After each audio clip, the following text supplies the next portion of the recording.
स्वामी भवतु मे नीलाचल निवासाय नित्याय परमात्मने बलभद्र सुभद्राभ्यं जगन्नाथाय ते नमः। हरे कृष्ण।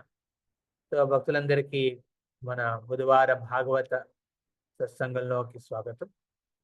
ప్రతి బుధవారం ఈ విధంగా ఇంతమంది భక్తులను నిష్ఠతో శ్రద్ధతో వచ్చి ఈ విధంగా వింటున్నారు.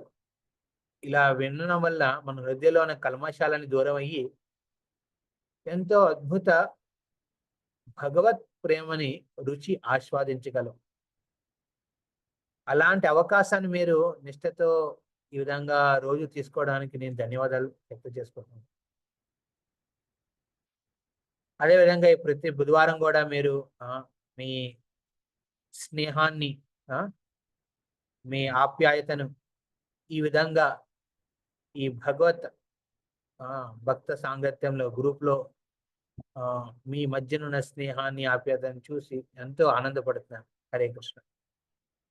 సో ఇవాళ భాగవతంలోని మొదటి స్కందంలో 3వ అధ్యాయంలో 43వ నంబర్ శ్లోకం గురించి మనం చర్చించుకుందాం. అందులో శ్రీల ప్రభుపాల్ వారు ధర్మాన్ని గురించి వర్ణించారు. ఎంతో అద్భుతంగా. జనరలీ ఇప్పుడున్న ప్రస్తుత కాలంలో సనాతన ధర్మం గురించి చాలా మంది మాట్లాడుకుంటున్నారు. కానీ ధర్మం గురించి తెలియకుండా ధర్మ రక్షణ సంభవం కాదు. మన ధర్మం ఏంటో తెలుసుకోవాలి ముందు, అప్పుడే ధర్మ రక్షణ చేయగలం. ముందు తెలుసుకుని తర్వాత ధర్మాన్ని పాటించాలి. అలా పాటిస్తేనే మన ధర్మ రక్షణ అవుతుంది. సో ఇవాళ ఆ శ్లోకాన్ని నేను ఇప్పుడు ఇక్కడ ఓపెన్ చేసి పెడతాను. మీరు తెలుగులో అనువాదాన్ని రెడీ చేసి పెట్టుకోండి. హరే కృష్ణ. ఈ శ్లోకం చదివిన తర్వాత మీరు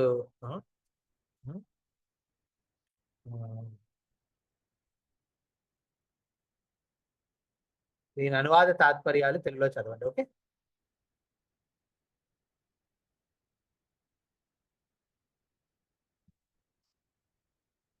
హరే కృష్ణ. ఓం నమో భగవతే వాసుదేవాయ. ఓం నమో భగవతే వాసుదేవాయ. ఓం నమో భగవతే వాసుదేవాయ. నారాయణ నమస్కృత్యం నరం చైవ నరోత్తమం దేవీం సరస్వతిం వ్యాసం తతో జయాముదీరయే.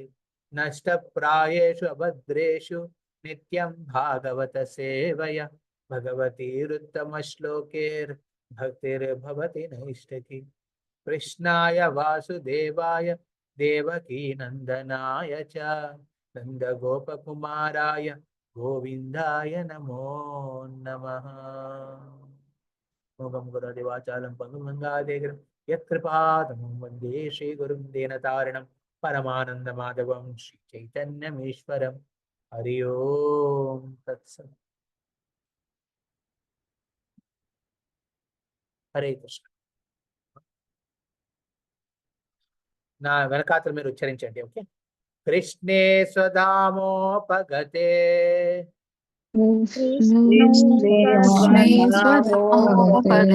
ధర్మ జ్ఞానాదిభిః సహ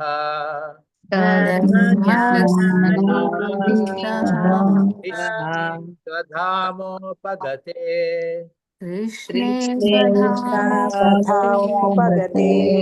ధర్మ జ్ఞానాదిభిః సహ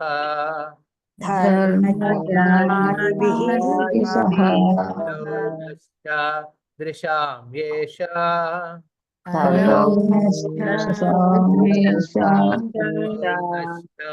దృశాం యేష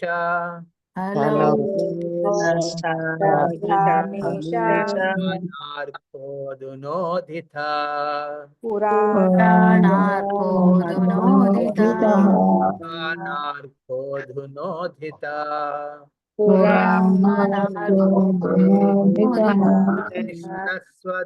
కృష్ణస్వధామోపగతే జ్ఞానాదిభిः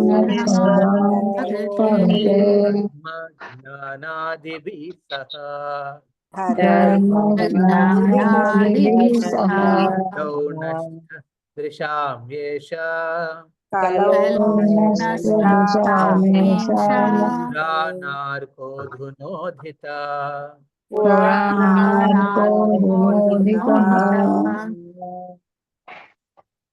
అనువాద తాత్పర్యం ఎవరైనా చదువుతారా? హరే కృష్ణ తెలుగులో ప్రభుజీ. చదవండి. హరే కృష్ణ ప్రభుజీ, దండ ప్రణామం. హరే కృష్ణ కృష్ణ కృష్ణ హరే హరే, హరే రామ రామ రామ హరే హరే. ఓం నమో భగవతే వాసుదేవాయ, ఓం నమో భగవతే వాసుదేవాయ, ఓం నమో భగవతే వాసుదేవాయ. శ్రీమద్భాగవతము ప్రథమ స్కందము తృతీయ అధ్యాయము 43వ శ్లోకం.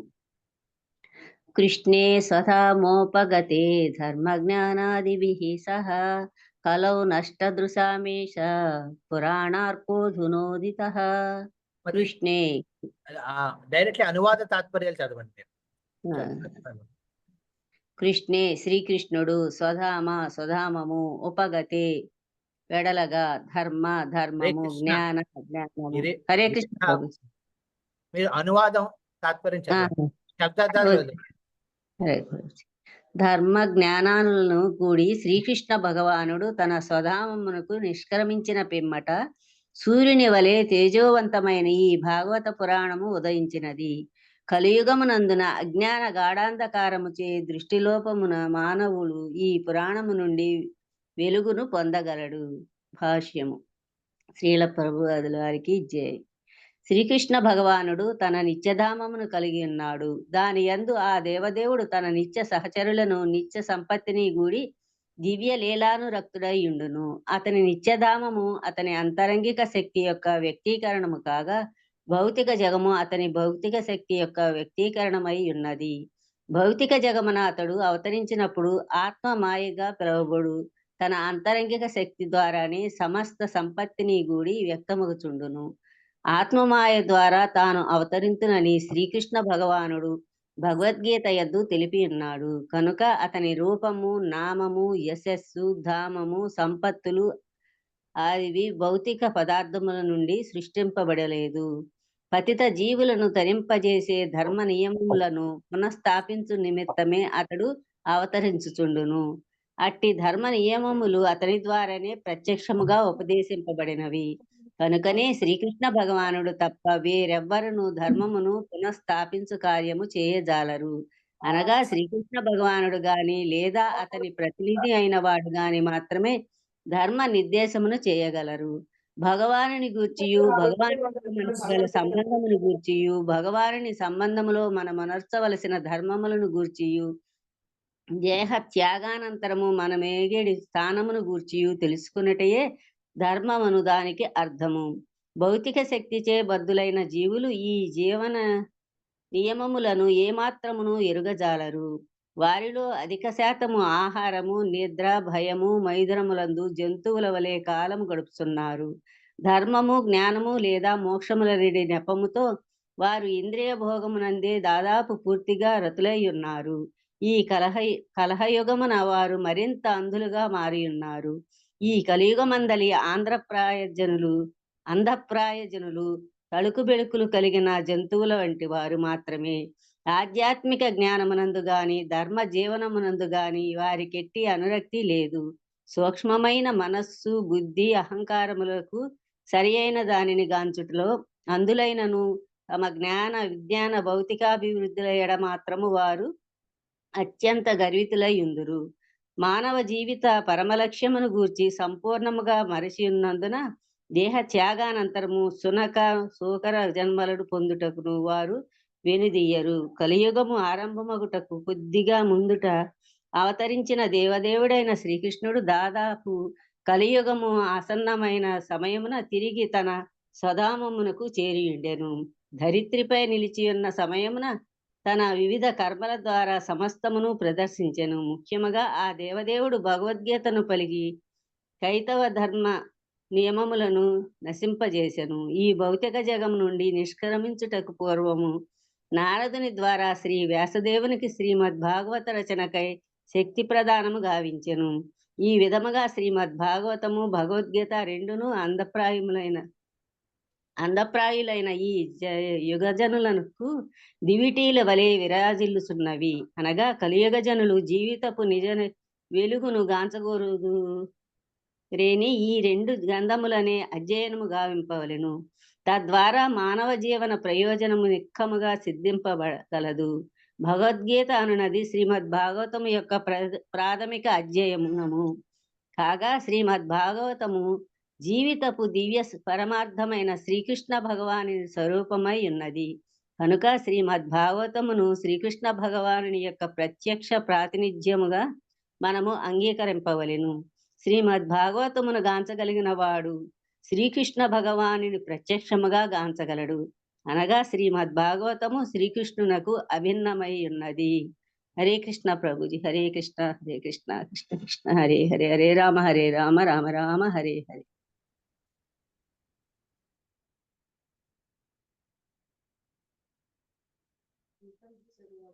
కృష్ణ స్వధామోపగతే ధర్మ జ్ఞానాదిభిః సహ కలౌ నష్టాదిశామేషం పునానార్కో ధునోదిత. రిజర్వేషన్ చేసిల్లా. హరే కృష్ణ. ఎవరో మాట్లాడుతున్నారు. హరే కృష్ణ.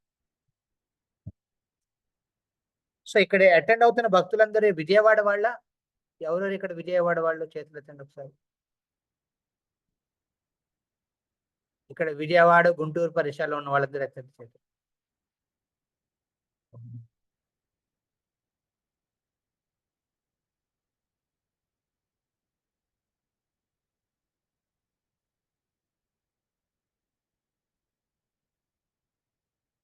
విజయవాడ గుంటూరు పరిసరాల్లో ఉన్న వాళ్ళందరూ చేతులు ఎత్తండి. చేతులు అంటే అందులో ఉంటుంది ఆప్షన్, అదే ఎత్తమంటున్నాను. ఓకే, కొందరు పెద్దోళ్ళు ప్రభుజీ వాళ్ళకి పెడతా రాదు, వేరే వాళ్ళతో లింక్ పెట్టించుకుంటారు. మాక్సిమం ఎక్కడి నుంచైనా. ఎవరు బయట నుంచి? మీ అందరి చేతులు దించండి. ఎవరు బయట నుంచి? హరే కృష్ణ ప్రభుజీ. నేను సీత, హైదరాబాద్ నుంచి ప్రభుజీ. హైదరాబాద్ నుంచి. ఇంకెవరు? హరే కృష్ణ ప్రభుజీ. రాధిక, హన్మకొండ నుంచి. ఎక్కడి నుంచి అమ్మా? హన్మకొండ ప్రభుజీ. హనుమకొండ నుంచి. హరే కృష్ణ ప్రభుజీ. సీత నా పేరు. నేను బెంగళూరు నుంచి. బెంగళూరా? హరే కృష్ణ ప్రభుజీ. నేను ధనలక్ష్మి, చెన్నై నుంచి. చెన్నై నుంచి. హరే కృష్ణ ప్రభుజీ. నేను విజయవాడ గురునానక్ కాలనీ ప్రభుజీ. లక్ష్మి. విజయవాడ వల్ల నాకు తెలుసు. హరే కృష్ణ ప్రభుజీ. నేను సవిత ప్రభుజీ, దుబాయ్ నుండి. దుబాయ్ నుంచి. హరే కృష్ణ ప్రభుజీ. కరుణశ్రీ, విజయవాడ. విజయవాడ కదా, తెలుసు. హరే కృష్ణ. చేతులు దించండి. ఓకే, బేసికల్లీ నేను జస్ట్ అండర్స్టాండింగ్ తీసుకుంటున్నాను ఎవరెవరు ఇక్కడ ఉన్నారు, ఎవరెవరు బయట ఉన్నారు. ఎనివే, పరిసరాలు, ప్రాంతం అంత ఇంపార్టెంట్ కాకపోవచ్చు, కానీ దానికన్నా ముఖ్యమైనది మన సాంగత్యం. మన ఎవరి సాంగత్యంలో నిష్ఠతో మనం భక్తిని ముందుకు తీసుకెళ్తున్నాం, అది అవసరం.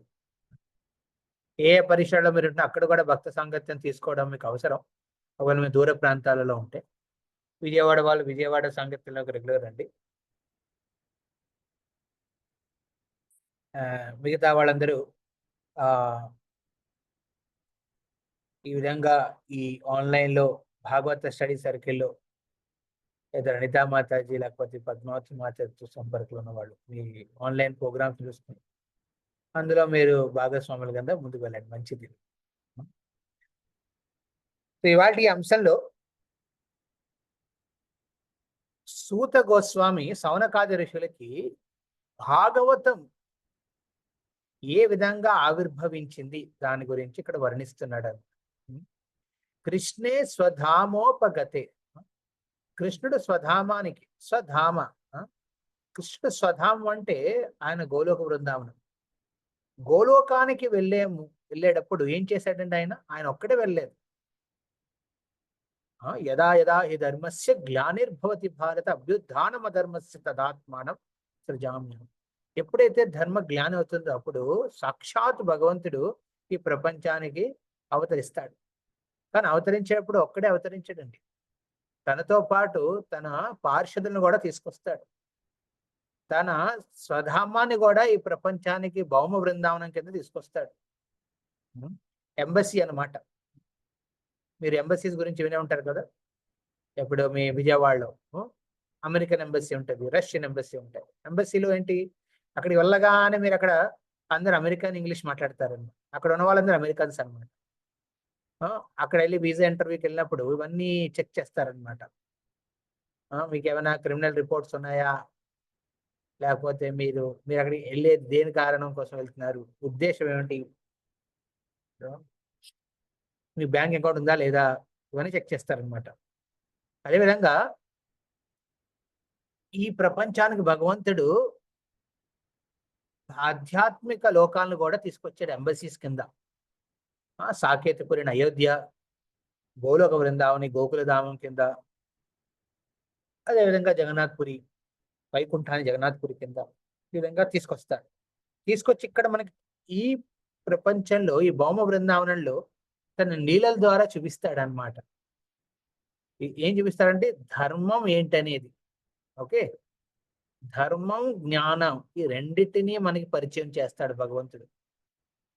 ఈ ధర్మంలో కూడా రెండు రకాలు ఉంటాయి. ఒకటి సనాతన ధర్మం అంటే భగవద్ ధర్మం. రెండవది భగవద్ ధర్మంతో పాటు ఇంకోటి ఈ ప్రపంచంలో మనం ఫాలో చేసే నైతిక ధర్మాలు. అంటే మనం ఒక వర్ణాశ్రమ ధర్మం అంటారు దాన్ని. ఓకే, వర్ణాశ్రమ ధర్మాన్ని మనం అంటాం. ఓకే, ఈ వర్ణాశ్రమ ధర్మం, ఈ రెండు ధర్మాలను ఏ విధంగా పాటించాలనే దాని గురించి కృష్ణుడు స్వయంగా వచ్చి తన లీలల ద్వారా చూపిస్తాడనమాట. అదేవిధంగా జ్ఞానాన్ని కూడా అందజేస్తాడు, భగవద్భక్తి జ్ఞానాన్ని కూడాను. అదే విధంగా ఈ ప్రపంచంలో ఏ విధంగా మనం నడవాలి, ఏ విధంగా జీవించాలని దాని గురించి కూడా జ్ఞానాన్ని ఇస్తాడనమాట. ఈ రెండు కారణాలు. ఏ విధంగా అయితే ఎంబసీస్లో ఓకే, ఇప్పుడు మీరు అమెరికాకి వెళ్ళాలంటే అక్కడ మీకు కొంచెం ఒక పర్టికులర్ ఇంగ్లీష్ కొంచెం ఒక పర్టికులర్ లెవెల్ దాకా అర్థం చేసుకునేటట్టు, అక్కడ పరిసరాలు ఎలా ఉంటాయి అవన్నీ తెలుసుకుని వెళ్ళాలని ఆ జ్ఞానం కూడా అవసరం. అది అక్కడికి వెళ్ళిన తర్వాత కన్ఫ్యూజ్ అయిపోతారు, ఎందుకు వచ్చాం దేనికి వచ్చాం. సో భగవంతుడు ఈ ప్రపంచంలో ఈ స్పిరిచువల్ ఎంబసీస్ ద్వారా మనందరికీ ఒక ఆధ్యాత్మిక లోకంలో ఏ విధంగా అవలంబించుకోవాలి దాని గురించి సాక్షాత్ తన లీలల ద్వారా ప్రదర్శిస్తాడనమాట. ఆ లీలలకి ఎవరైతే ఆకర్షణ అవుతారో వాళ్ళు న్యాచురల్గా ఏమవుతుందండి, వాళ్ళు కూడా ఫాలో అవ్వాలనుకుని చూస్తారు. ఇప్పుడు అందరికి సిగరెట్ స్మోకింగ్ ఎందుకు అలవాటు అవుతుంది? ఎందుకంటే మూవీలు అదే చూపిస్తున్నారు. మూవీ సీన్ స్టార్ట్ అవ్వగానే ముందు సిగరెట్తో వస్తాడు హీరో. ఈ సిగరెట్ లేకపోతే హీరో కాదు వాడు, అదే మందు కొట్టకపోతే హీరోయిన్ కాదు అది. సో ఇలాంటివి చూపిస్తూ ఏమోనండి మనసులో ఒక ఆలోచన తెప్పిస్తుంది. ఓకే, హీరో అవ్వాలంటే సిగరెట్ పీల్చాలి, మందు కొట్టాలి, ఈ విధంగా కొట్టాలి, అలాని ఇవన్నీ ఆస్పెక్ట్స్ అన్ని ప్రదర్శిస్తున్నారు. ఈ ప్రదర్శన చూస్తూ ఆకర్షపడి వ్యక్తి కూడా ఆ విధంగా మారిపోతున్నాడు. ఇప్పుడు అయ్యో బాబో ఇలా అవుతుంది అంటే అలా అవుతుందని న్యూస్లో ఏడ్చుకుంటూ కూర్చుంటున్నారు. కానీ వాళ్ళే ఇలాంటి ప్రదర్శనల ద్వారా ఏం చేస్తున్నారంటే ఆకర్షపడి అలాంటి దురుపయోగ చెడు అలవాట్లకి అలవాటు పడుతున్నారు, చెడు కార్యాలకు. ఇది ఎవరు గమనించలేకపోతున్నారు. అయ్యో నా కొడుకు కూతురు మనవడు వీళ్ళు వెళ్తున్నారు స్కూల్కి, వస్తున్నప్పుడు ఇలా మాట్లాడుతున్నారు ఏంటి, ఈ విధంగా ప్రవర్తిస్తున్నారు ఏంటి అనుకుంటాం. కానీ వాళ్ళు వెళ్తుంది ఎక్కడికండి? మాయాలోకంలోకి. మాయాలోకంలో ఒక్కసారి వెళ్తే అక్కడ మాయాలోకంలో ఎంతో ప్రదర్శన అవుతుంది.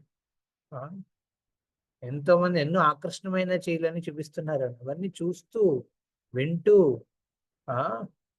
వాళ్ళకి వినిపిస్తూ వాళ్ళు కూర్చుంటారండి, కష్టం, కూర్చోలేరు. అందుకే భగవంతుడు ఏం చేస్తాడండి, తన కూడా ప్రదర్శన చూపిస్తాడనమాట. కృష్ణ స్వధామోపగతే ధర్మ జ్ఞానాది భూషణం.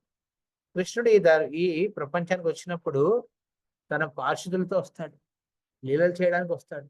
అదేవిధంగా ధర్మాన్ని, భాగవత ధర్మాన్ని, వర్ణాశ్రమ ధర్మాన్ని రెండింటిని వివరించడానికి వస్తాడనమాట.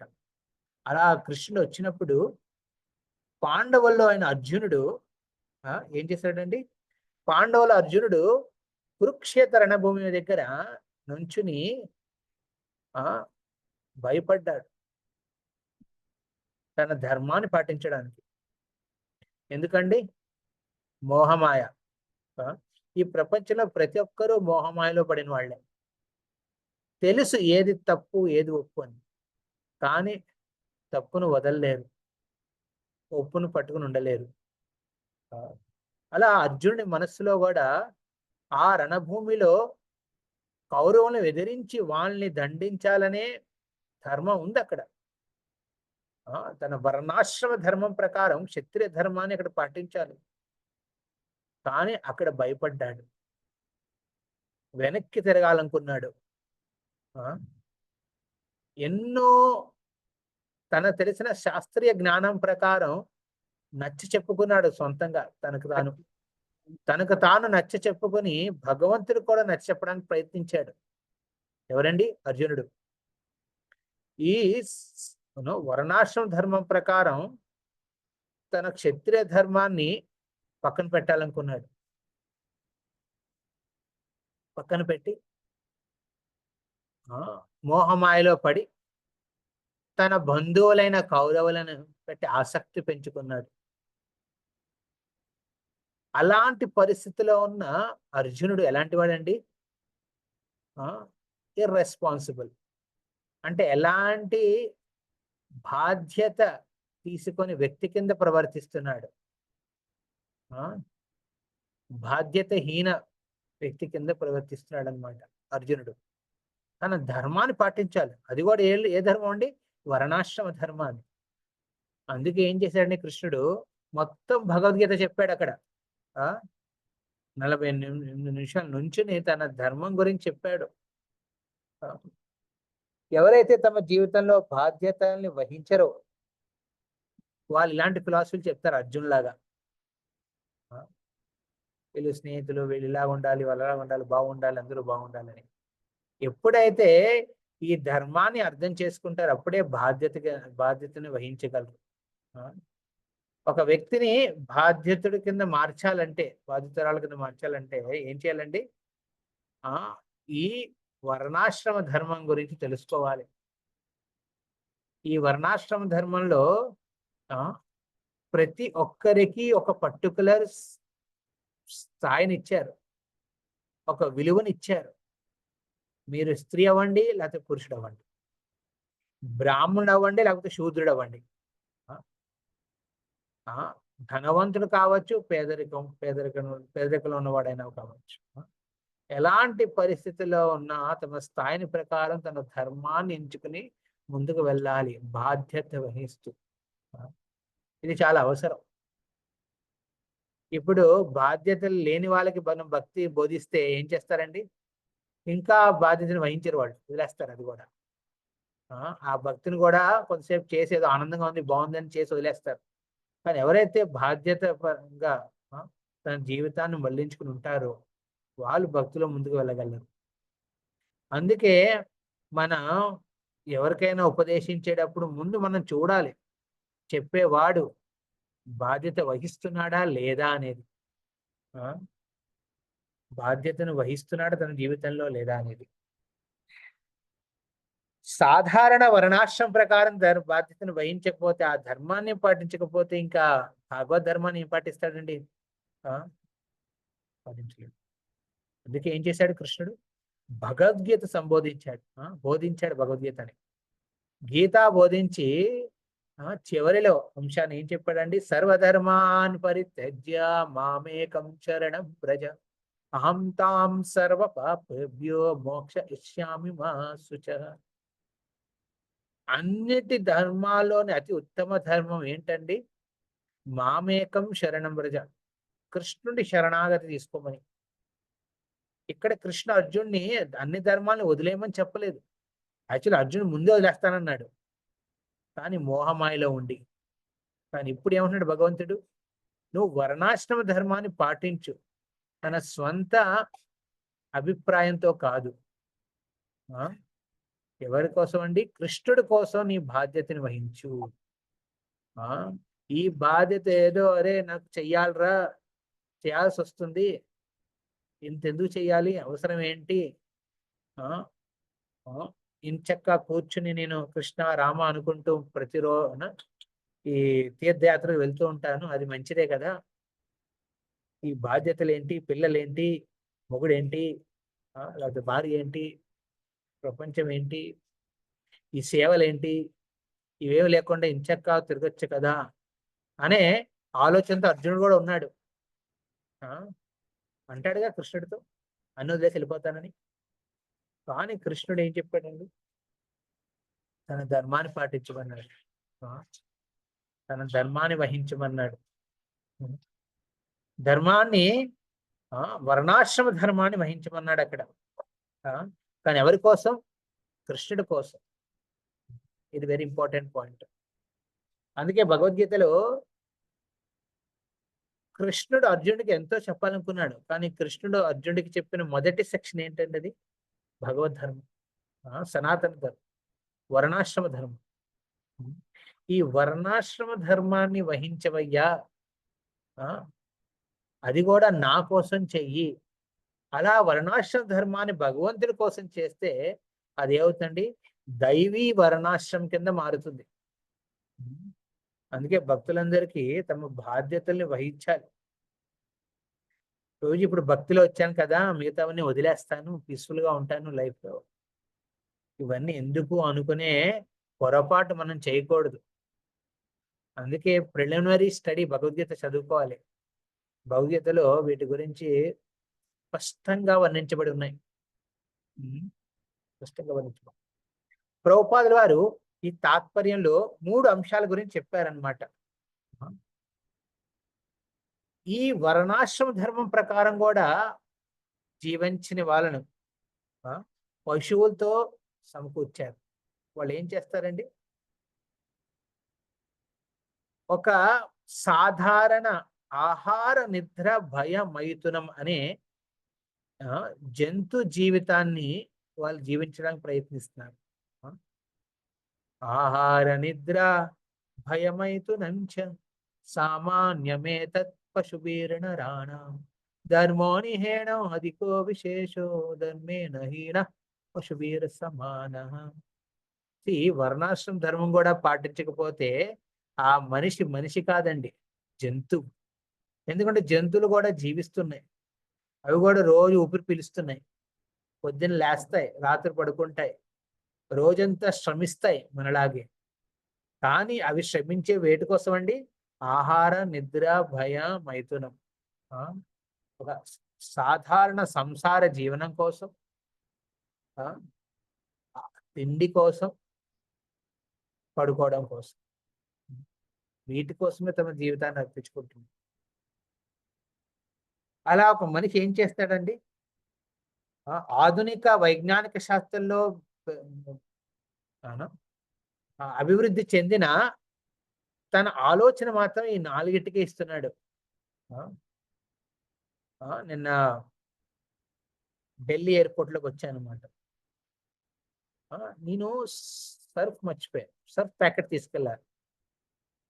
మొత్తం వెతికాను ఎయిర్పోర్ట్లో, ఏది అవసరం లేని, అవసరం కావాల్సిన ఏది దొరకలేదు నాకు. అన్ని అనవసరమైనవన్నీ. అంటే ఏంటండి? నీ దగ్గర డబ్బులు ఉన్నాయి, ఆ డబ్బులు నీకు వేస్ట్ అవుతున్నాయి, ఖర్చు పెట్టాలి. వేస్ట్ చేయాలంటే ఎయిర్పోర్ట్లో మార్కెటింగ్ చేయడమే. కొన్ని షాప్స్ ఉంటాయి, రాసి ఉంటాయి అక్కడ, luxurious shop, the things which you don't need అని రాసి ఉంటుంది అక్కడ. అక్కడ దొరికే ప్రతి వస్తువు నీకు అవసరం లేనిది అని. కానీ అక్కడ కూడా ప్రతి ఒక్కరు వెళ్ళి ఏదో కొనేసుకుని చూపించుకోవడం కోసం తెచ్చుకుంటారు. మీలో ఎంతమంది క్రెడిట్ కార్డులు యూజ్ చేయడం తెలుసు? క్రెడిట్ కార్డ్స్ యూజ్ చేస్తుంటారు. క్రెడిట్ కార్డ్ అంటే తెలుసా మీకు ఎవరికైనా? చేతులు ఎత్తండి. క్రెడిట్ కార్డ్ అంటే ఏంటో తెలుసా? ఎవరికి తెలీదా? హరే కృష్ణ. హరే కృష్ణ ప్రభుజీ, తెలుసు కానీ యూజ్ చేయం ప్రభుజీ. తెలుసు కానీ యూజ్ చేయరు కదా కొంచెం. అవును ప్రభుజీ. క్రెడిట్ కార్డ్ అంటే ఆ డబ్బు మీది కాదు, అందులో ఉన్న డబ్బు మీది కాదు, లేని డబ్బు. దాంతో ఏం కొంటారండి వ్యక్తులు? అక్కడ నేను చూశాను, అక్కడ ఢిల్లీ ఎయిర్పోర్ట్ లో ఒక బ్యాంక్ కూడా పెట్టాడు క్రెడిట్ కార్డ్. అక్కడ చాలా మంది గుంపుగా క్రెడిట్ కార్డ్ తీసుకోవడానికి వచ్చాం. అక్కడ వాళ్ళు వర్ణిస్తారు కూడా, ఇది తీసుకుంటే మీకు ఎంతో లాభం, ఇందులో ఎంత ప్రాఫిట్ కానీ. కానీ అందులో మన డబ్బు కాదు అది. రెండవది, దాంతో కొనే వస్తువులు మనకు అవసరం లేనివి. క్రెడిట్ మనకు అవసరమైన వస్తువులు చాలా ఖర్చు తక్కువతో అయిపోతాయి. బట్టలు తుక్కోవాలి, అన్నం వండుకోవాలి, ఇల్లుని చూసుకోవాలి. సో వాటికి కావాల్సిన మినిమం రిక్వైర్మెంట్స్ అవన్నీ ఉన్నాయి ప్రపంచంలో. ఓకే, పిల్లల్ని చదివించాలి, ఓకే అది ఆస్పెక్ట్. ముందు ఇప్పుడు చదివించాలంటే డొనేషన్ అంటే లక్షల్లో. మన ఇంజనీరింగ్ చదివినప్పుడు కూడా మాకు లక్షల్లో అవ్వలేదు. ఇప్పుడు పెద్ద కాలేజ్, అది పెద్ద స్కూల్లో పంపించకపోతే ఏమంటారు మిగతా వాళ్ళు చూసిన వాళ్ళు? అంటే మనం చేసే ఖర్చు కూడా మనకు అవసరం లేని ఖర్చు చేస్తుంటాం. ఎవరి కోసం అండి? మన కోసం కాదు, ఎవడో రోడ్డు మీద పోయేవాడి కోసం. ఆ రోడ్డు మీద పోవాడు, వావా వీళ్ళు ఎంత బాగున్నారో, వీళ్ళ పిల్లలు ఎంత పెద్ద స్కూల్లో జాయిన్ చేశారు, బాగుంది, అరే వీళ్ళకి ఇంత పెద్ద కారు ఉందా, బాగుంది. ఎవడో వాడు తెలియదు, మన మొహం కూడా ఎప్పుడు చూడలేదు వాడిని ఇంప్రెస్ చేయడం కోసం. ఎందుకంటే తెలిసిన వాళ్ళు ఇంప్రెస్ చేయడం అవసరం లేదు. మీకు చాలా క్లోజ్గా ఉన్న బంధువులు ఉన్నారనుకోండి, వాళ్ళు ఇంప్రెస్ చేయరు మీరు. వాళ్ళ ముందు మీరు మామూలుగానే ఉంటారు, సాధారణంగా ఉంటారు. మీరు మీలాగా ఉండేది మీ క్లోజ్ రిలేషన్స్లోనే కదా. కానీ మీరు ఇంకోలా ఉండాలనుకునేది ఎవరి ముందండి? మీకు తెలియని వాళ్ళు ముందు. ఎవడో ముఖమని తెలియని వాడు ఎవరు రోడ్డు మీద పోతున్నాడు, వాడిని ఇంప్రెస్ చేయడం కోసమే మనం ఖర్చు పెడతాం. సో క్రెడిట్ కార్డ్ అలాంటిది అనమాట. డబ్బు మంది కాదు, కొనుక్కునే వస్తువులు అవసరం లేనివి. అది కూడా ఎవరి కోసం అండి? ఎవరికో ముక్కు మొహం తెలియని వాడి కోసం చూపించుకోవడం కోసం. సో ఈ విధంగా ఈ ప్రపంచంలో ప్రతి ఒక్కరూ ఆధునిక వైజ్ఞానిక శాస్త్ర అభివృద్ధి అనే పేరుతో ఏం చేస్తున్నారండి? 2 కాళ్ళ పశువుల కింద జీవిస్తున్నారు. తెచ్చేది ఎంత ఖర్చు. నాకు తెలిసి ఒక భక్తుడు ఉన్నాడు, చాలా బాగా భక్తి చేసేవాడు.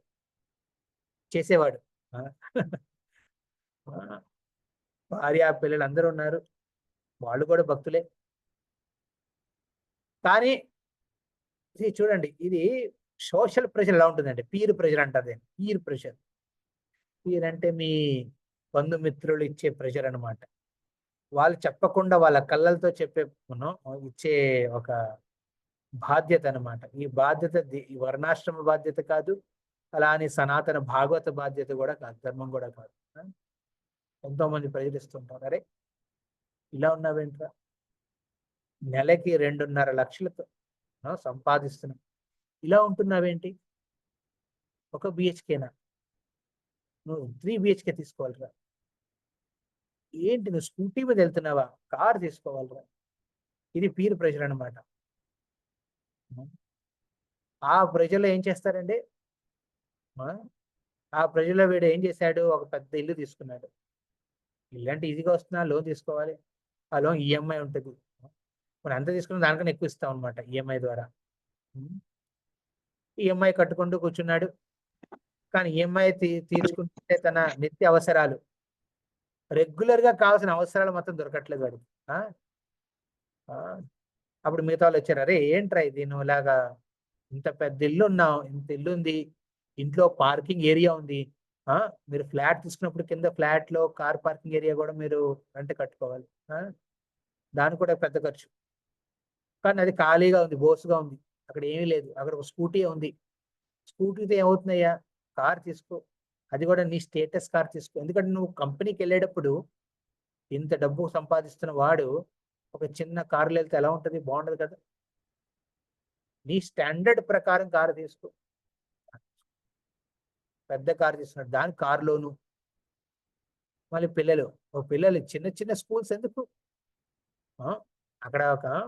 అక్కడ మందిరం ద్వారా ఒక స్కూల్ నడుపుతారన్నమాట. ఇందులో ఈజీగా భక్త సాంగత్యంలో వాళ్ళ స్కూల్లో పెట్టుంటే పిల్లలు చదువుకుంటారు. కాదు, ఇంటర్నేషనల్ స్కూల్ అయి ఉండాలి, ఇంటర్నేషనల్ బ్రాండ్. అక్కడ ఫ్రెంచ్, అమెరికను ఇవి కూడా నేర్పిస్తూ ఉంటారు. చెడ్డీలాగా స్కట్లు వేయమంటారు పిల్లల్ని, చిన్న చిన్న ఆడపిల్లల్ని. అది స్కూల్ యూనిఫామ్ అంటారు. అది వేయించుకొని రండి స్కూళ్ళకి, ఇలాగే ఉండాలి, ఇలా తినాలి, ఇలా తిరగాలి.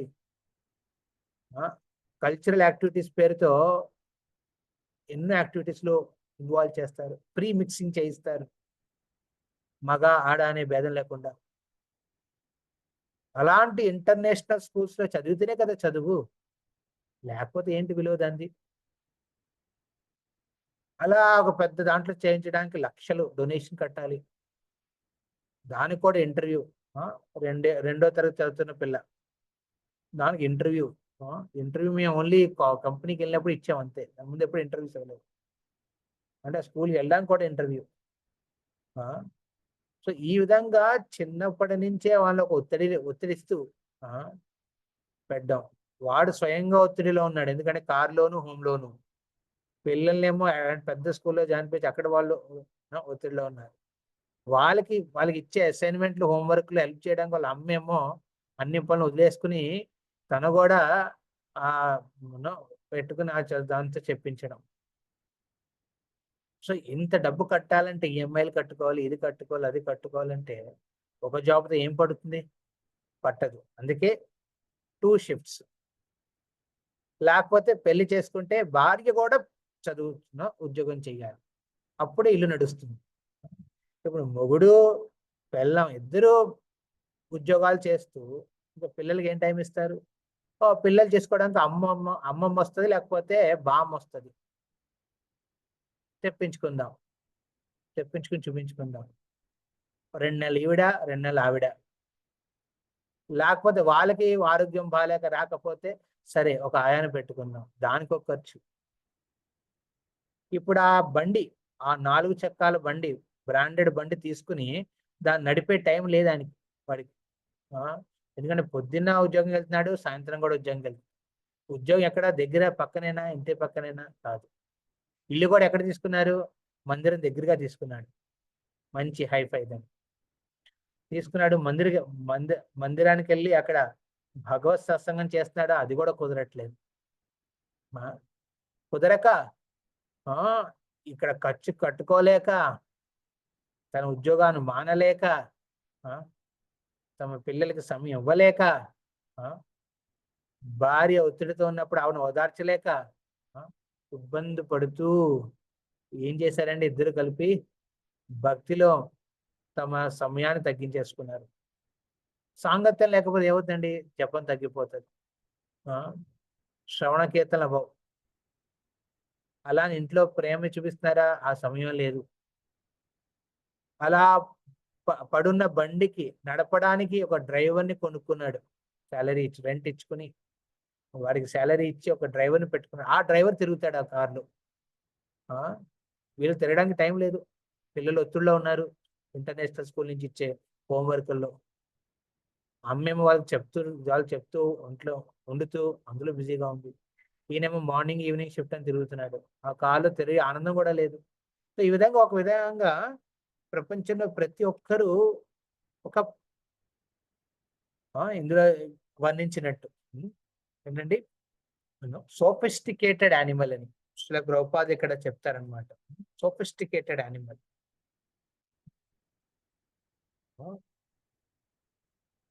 ఒక ఆధునిక జంతువు కింద మారిపోయాడు మనిషి.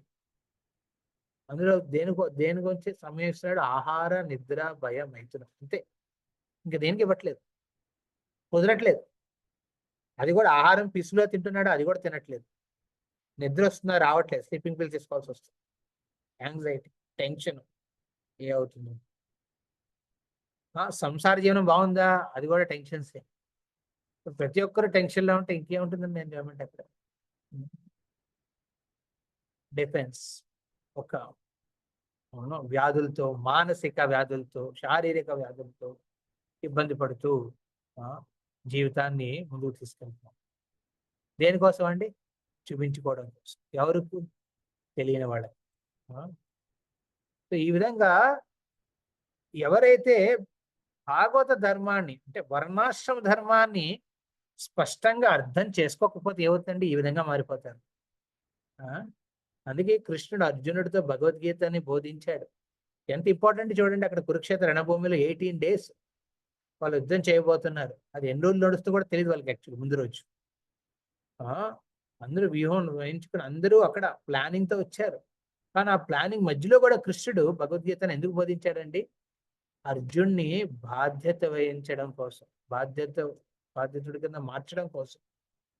అందుకే మన జీవితంలో వర్ణాశ్రమ ధర్మాన్ని భగవంతుడు వర్ణించిన విధంగా మనం నేర్చుకోవాలి.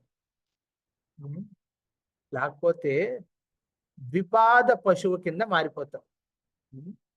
విపాద పశువు కింద మారిపోతాం. ఇది వెరీ ఇంపార్టెంట్ పాయింట్ ఇక్కడ శ్రీల ప్రభుపాదులు చెప్పారనమాట.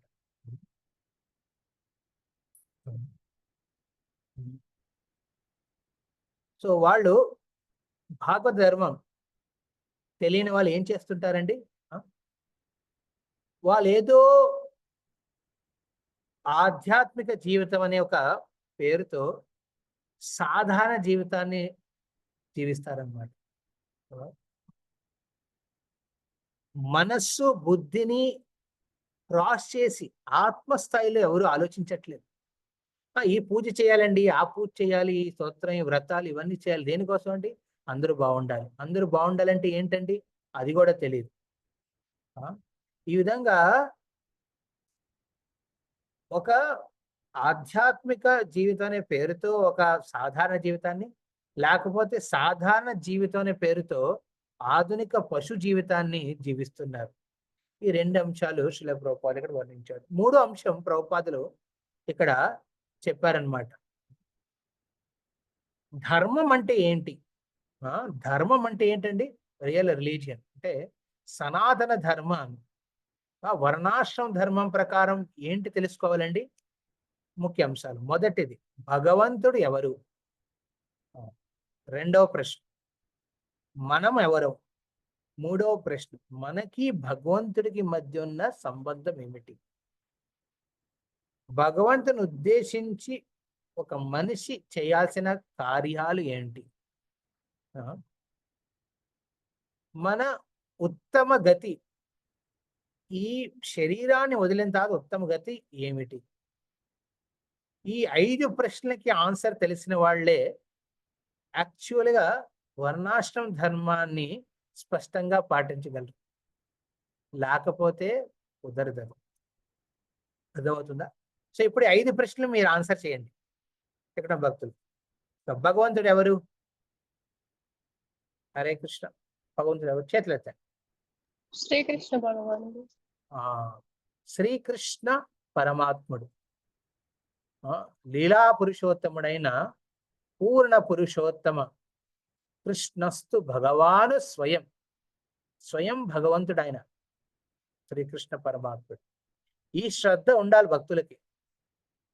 మిగతా వాళ్ళందరూ దేవదేవతలు భగవంతుణ్ణి అనుసరిస్తున్నారు. భగవంతుడు చెప్పిన ధర్మం ప్రకారం వాళ్ళు నడుస్తారు కాబట్టి వాళ్ళు దేవదేవతలు. ఈ భగవంతుడు ఎన్నో రూపాలు ధరిస్తాడు అనమాట.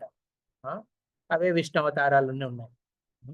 కానీ ఈ భగవంతుడు పూర్ణ పురుషోత్తముడు అనే అంశాన్ని మనం గ్రహించి తద్వారా మన జీవితాన్ని ఆ విధంగా మార్చుకుంటేనే మనం ఈ మొదటి ప్రశ్నకి ఆన్సర్ తెలుస్తాం. రెండవ ప్రశ్న, మనం ఎవరండి? జీవుడు. జీవులం కదా. జీవులం. జీవుల్లో అంటే ఏ జీవి? మనం జీవి అంటే ఏంటి? భగవానుడి అంశలు ప్రభుజీ. భగవంతుడి అంశాలు. ఏ అంశం అండి? మనం ప్రత్యక్షంగా భగవంతుడి ఏ అంశం కింద మనం వస్తాం? దాసులు. దాసులో ఆత్మ. భగవంతుడు బహిరంగ తటస్థ శక్తి ఈ జీవి రూపంలో వస్తుంది అనమాట. ఆత్మ మన ఈ శరీరం కాదు. ఈ శరీరం అంటే మనం చూసే స్థూల శరీరం కూడా, అదేవిధంగా మన సూక్ష్మ శరీరం కూడా. సూక్ష్మ అంటే మన ఆలోచన, మన మనస్సు, మన అహంకారం, మన బుద్ధి, ఈ మూడిటికి అభిన్నం మనం. అంటే ఈ మూడిటిని మన మనసు కూడా కాదు, మన బుద్ధి కూడా కాదు, అహంకారం కూడా. మనం ఆత్మలం, సాక్షాత్ కృష్ణుడి నిత్య సేవకులం. జీవేర స్వరూపహోయ కృష్ణేర నిత్య దాస. మనం ఈ శరీరం కాదు. అప్పుడు అర్థమవుతుంది వర్ణాశ్రమ ధర్మం ఏ విధంగా పాటించాలని. మొత్తం వర్ణాశ్రమం అంతా దీని మీద ఆధారపడి ఉంది. మనం ఆత్మలం. పరమాత్ముడి సేవలో ఆత్మలు ఒక భౌతిక కర్మ ప్రకారం ఒక శరీరాన్ని ధరిస్తాయి. ఆ కర్మ ప్రకారం ఒక శరీరాన్ని, ఒక ఆలోచనని, ఒక పరిసరాల్లో జీవించడం స్టార్ట్ చేస్తాయి. అలా జీవిస్తున్న ఆత్మ పరమాత్మకు సేవ చేసే అవకాశాన్ని వర్ణాశ్రమ ధర్మం కింద వర్ణించబడి ఉంది. ఎందుకంటే మీకు ఒక పర్టికులర్ శరీరం ఉంది, పర్టికులర్ స్థాయి ఉంది. అంటే ఒక వర్ణం ప్రకారం, ఒక ఆశ్రమం ప్రకారం మనం జీవిస్తూ ఆత్మ స్థాయిలో మనం భగవంతుని ప్రేమిస్తాం అన్నమాట. అందుకే వర్ణాశ్రమంలో బ్రాహ్మణుడైనా, క్షత్రుడైనా, వైశ్యుడైనా, శూద్రుడైనా, అదే బ్రహ్మచారి అయినా, గృహస్థ అయినా, వానప్రస్థ అయినా, సన్యాసి అయినా, ప్రతి ఒక్కరూ ఏంటండి కృష్ణుడి నిత్య సేవకుడు అనే అంశాన్ని మనం గ్రహించినప్పుడు మన యాక్చువల్ అండర్స్టాండింగ్ ఉంటుంది, ఐడెంటిటీ ఉంటుంది. అదే కృష్ణుడు ఈ శ్లోకంలో చెప్తాడు. సర్వధర్మాన్ పరిత్యజ్య మామేకం శరణం వ్రజ. నా శరణాగతి తీసుకో అంటే కృష్ణేర నిత్య దాసుడి కింద మారమని చెప్తాడు అర్జునుడికి. అప్పుడే మనం బాధ్యతల్ని ప్రాపర్గా వహిస్తాం, లేకపోతే అవ్వదు. ఏదో ఒకటి కారణం చెప్పి మనం బాధ్యతను తప్పించడానికి ప్రయత్నిస్తాం. లేకపోతే ఏదో కారణం చెప్పి మనం ఒక పశు జీవితాన్ని జీవిస్తాం అనమాట.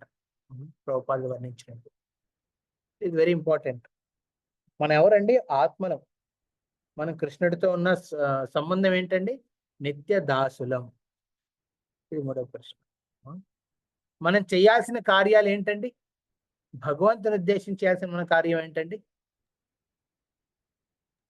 భగవంతుడి యొక్క సేవ. శరణాగతి. ఇప్పుడు ఈ శరణాగతి అనేది వర్ణాశ్రమం ప్రకారం మనం ఆరంభిస్తాం. తర్వాత భాగవత్ ధర్మం ప్రకారం మనం శరణాగతులు అవుతాం. అందుకే భగవద్గీతలో కృష్ణుడు అర్జునుడికి చెప్పింది ఒక భాగమే. భగవద్గీత పార్ట్ 2 ఉంది. మీకు తెలుసా ఎక్కడుందో? భగవద్గీత పార్ట్ 1 ఏమో కృష్ణుడు అర్జునుడు చెప్పింది అనమాట. ఎవరైతే బాధ్యతలను వహించకుండా వెనక్కి తిరిగి వెళ్ళిపోతున్నారు, అలాంటి అర్జున్ని పట్టుకుని భగవద్గీత బోధించి ఆయన్ను మళ్ళీ ప్రేరేపించి అదే వర్ణాశ్రమ ధర్మంలో క్షత్రియ ధర్మాన్ని వహించమని చెప్పి అక్కడ చెప్పినప్పుడు తన సేవకుడి కింద ఈ సేవ చెయ్యమని చెప్పిన భగవంతుడు భగవద్గీత పార్ట్ 2 ఇంకో చోట చెప్పాడు. ఎక్కడండి? భాగవతంలో. ఎక్కడ? భాగవతంలో వస్తుంది. భాగవతంలో 11వ అధ్యాయంలో ఉద్ధవ గీతలో వస్తుంది. అంటే భగవద్గీత పార్ట్ 2 అనేది ఎక్కడండి? కృష్ణుడు మొత్తం యదుకుల వంశం అంతా నాశనం అయిన తర్వాత ఒక్క ఉద్ధవునే ఉంచేస్తాడనమాట. ఉద్ధవుడు కూడా యదుకుల్లో ఒకడు, యాదవుడు. కానీ ఆయన ఉండమంటాడు. ఉండి దేనికోసం? ఒక బాధ్యతని ఇస్తాడు. నేను భగవద్గీతను సంపూర్ణం చేయలేదు, ఇంకా పార్ట్ 2 ఉంది. భగవద్ ధర్మాన్ని ఏ విధంగా ఒక వ్యక్తి బాధ్యత వహిస్తున్న భక్తుడు ఏ విధంగా భగవద్ ధర్మాన్ని గ్రహించాలి, దానికి పరిపూర్ణంగా శరణాగతి అవ్వాలనే దాని గురించి ఉద్ధవుడికి చెప్తాడనమాట కృష్ణుడు. అప్పుడు ఉద్ధవుడు వెళ్ళి బద్రికాశ్రమంలో ఉన్న ఋషి మునులకి దీన్ని వర్ణిస్తాడు. దాన్నే ఉద్ధవ గీతం అంటారు. అంటే బాధ్యత వహిస్తున్న భక్తుడికి ఏమవ్వాలండి? గ్రాడ్యువల్ గా భగవంతుడికి పరిపూర్ణంగా శరణాగతి అయ్యే అంశాన్ని ఆ భగవద్గీత పార్ట్ 2లో చెప్పుకుంది. ఉద్ధవ గీతం మొత్తం జ్ఞాన వైరాగ్యాన్ని అధిగమించి ఉంటుంది ఆ పార్ట్ అంతా. ఈ రెండిటిని ధర్మాలు అంటారు. వర్ణాశ్రమ ధర్మం, భాగవత ధర్మం. ఈ రెండిటిని మనం సాధక భక్తులు రెండిటిని ఆశ్రయించాలి. అందులో జ్ఞాన వైరాగ్యాల గురించి చెప్పున్నాయి అన్నమాట. ఉద్ధవుడు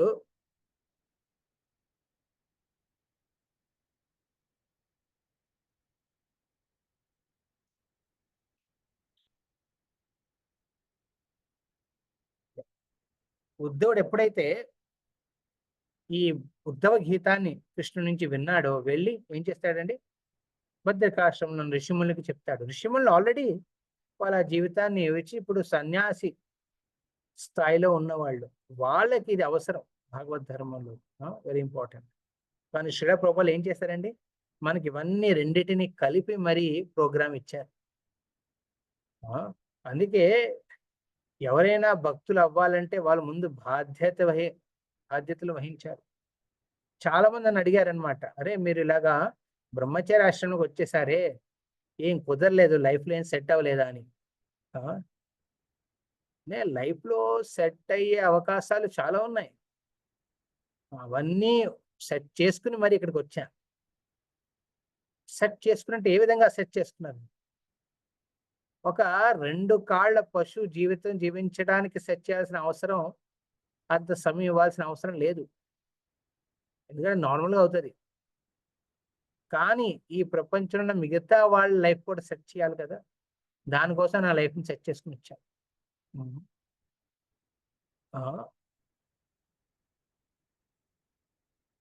వర్ణాశ్రమ ధర్మాన్ని ఎవరైతే బాధ్యత కింద వహిస్తారో వాళ్ళే భాగవత ధర్మాన్ని కూడా ప్రాపర్గా వహించగలరు. Very important. ప్రభు నాకు కుదరట్లేదు వర్ణాశ్రమ,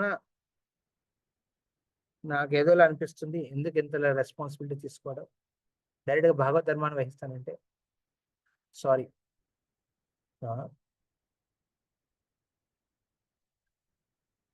భాగవత ధర్మాన్ని మన హృదయపూర్వకంగా యాక్సెప్ట్ చేస్తాం, కానీ దాన్ని వహించడానికి మన యంత్రం ఇచ్చున్నాడు భగవంతుడు, ఈ శరీరాన్ని. ఈ శరీరం ప్రకారం మన వర్ణాశ్రమ ధర్మంలో మనం బాధ్యతలు వహించాలన్నమాట. అది బ్రహ్మచారి అయినా, గృహస్థ అయినా, వానప్రస్థ అయినా, సన్యాసి అయినా వహిస్తారు వాళ్ళు.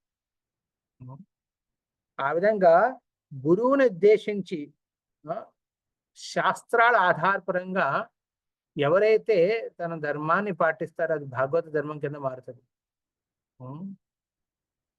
ఈ భాగవత ధర్మాన్ని కృష్ణుడు ఉద్ధవ గీతలో వర్ణిస్తాడనమాట. అంటే కొంచెం కృష్ణుడు భగవద్గీత అర్జునుడు చెప్పినప్పుడు అందులో సంబోధించాడు, కానీ దాన్ని ఎలాబరేట్ చేయలేదు. ఎందుకంటే ఆ సమయంలో అవసరం ఏంటంటే అర్జునుడికి మళ్ళీ రణభూమిలో యుద్ధం చేయాలి, దాన్ని ప్రేరేపించాడు.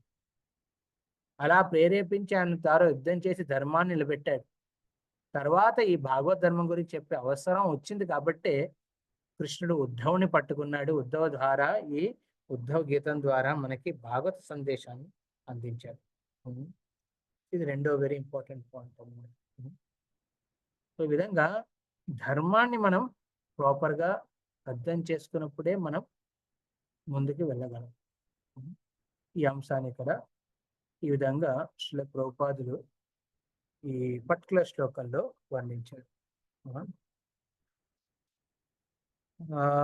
శ్రీల ప్రభుపాదులు మన ఇస్కాన్లో కూడా భక్తులు చెప్తారన్నమాట. మనకి కండిషనల్ డ్యూటీస్ అంటారు, అంటే మన శారీరకంగా మనకు వచ్చిన కొన్ని బాధ్యతలు. రెండవది కాన్స్టిట్యూషనల్ డ్యూటీస్ అంటే. కాన్స్టిట్యూషనల్ డ్యూటీస్ అంటే ఏంటండి? ఆత్మస్థాయిలో కృష్ణుడికి మనకి మధ్య ఉన్న ఆత్మస్థాయిలో ఉన్న బాధ్యతలు. ఈ 2 బాధ్యతలు ఒక 2 రైలు పట్టాలు లాంటివి అన్నమాట. మన జీవన ప్రయాణం ఒక రైలు బండి ప్రయాణం లాంటిది. ఆ రైలు బండి రైలు పట్టాల రెండిటి మీద వెళ్ళాలి. కాదు ఒక మీదే వెళ్తానంటే ఏమవుతుందండి? దారి తప్పి యాక్సిడెంట్ అవుతుంది, ట్రాక్ తప్పి. అందుకే భక్తులు ఏం చేయాలంటే తమ జీవితంలో తమ శారీరక సంబంధంలో వచ్చిన బాధ్యతల్ని వహిస్తూ ఆధ్యాత్మిక జీవిత బాధ్యతలను కూడా వాటి కింద మార్చుకోవాలి. ఇది వెరీ ఇంపార్టెంట్. ఇలా చేస్తేనే మనం ముందుకి ధర్మనయంగా ముందుకు మనం వెళ్ళగలం. ఈ ధర్మాన్ని వర్ణించడం కోసం ఎంతో మంది మహాజనులు జన్మించారు. అందులో 12 మంది మన ద్వాదశ మహాజనులు అని మనం భాగవతంలో వర్ణించబడింది. వాళ్ళ జీవన శైలి ప్రకారం మనందరికీ చెప్పారు.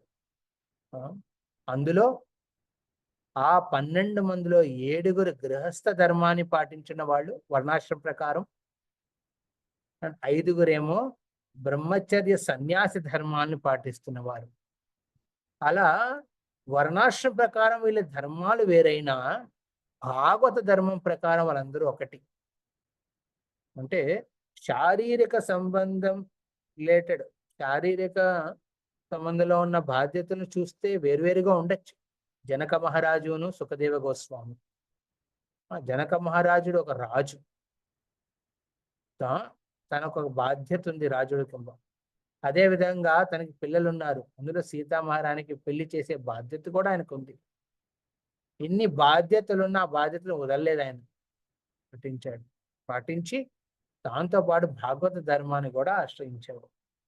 అదేవిధంగా సుఖదేవ్ గోస్వామి, నారద మునులు, వీళ్ళు ఏంటండి, వీళ్ళు సన్యాసి ధర్మాన్ని, బ్రహ్మచర్య ధర్మాన్ని పాటిస్తూ భాగవత ధర్మాన్ని పాటించారు.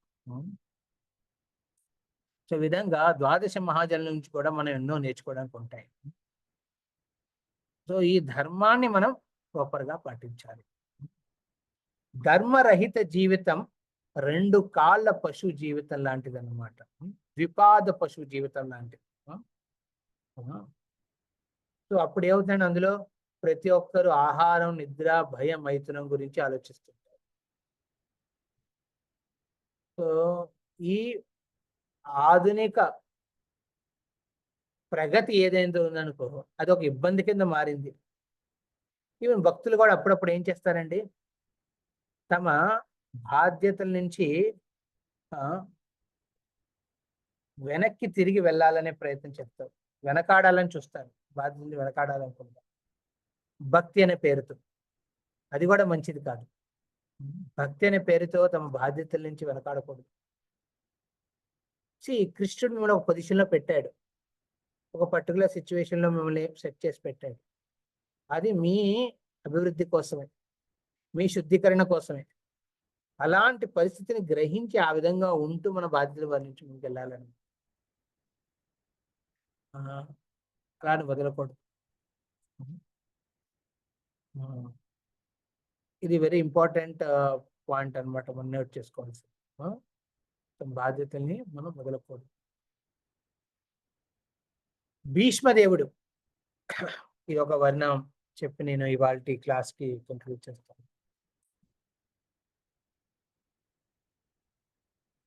పరీక్షిత్ మహారాజు, యుధిష్ఠిర్ మహారాజు, వీరిద్దరు ద్వారా యుధిష్ఠిర్ మహారాజు రణభూమిలో యుద్ధం, అంటే కురుక్షేత్ర యుద్ధం అయిన తర్వాత సుమారు 40 కోట్ల మంది చనిపోయారు. అందులో 40 కోట్ల మంది.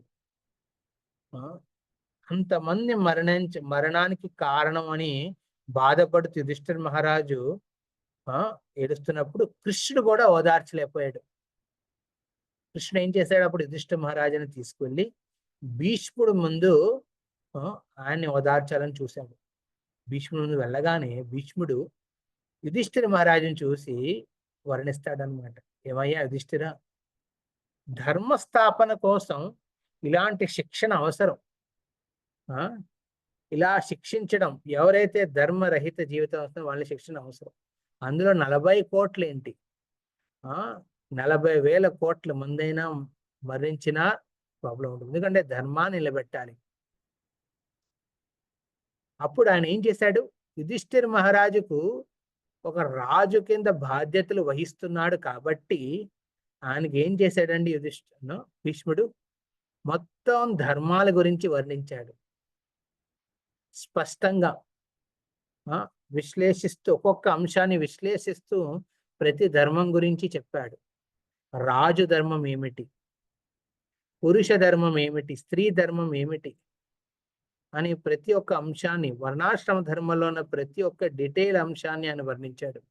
ఎవరికి? యుధిష్ఠిర్ మహారాజుకి, భీష్మదేవుడు. తర్వాత లాస్ట్ లో విష్ణు సహస్రనామాన్ని బోధిస్తాడు.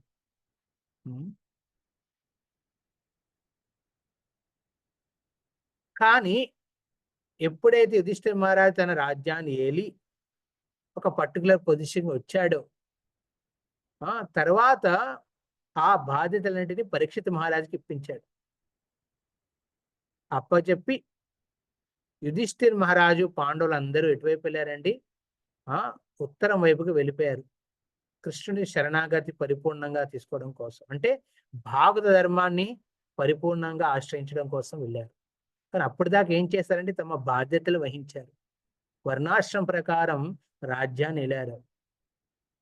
పరీక్షిత్ మహారాజు ఆ బాధ్యతలు తీసుకుని స్పష్టంగా వర్ణాశ్రమం ప్రకారం ప్రజలందరూ ప్రాపర్గా ఫాలో అవుతున్నారా లేదా చూశాడు.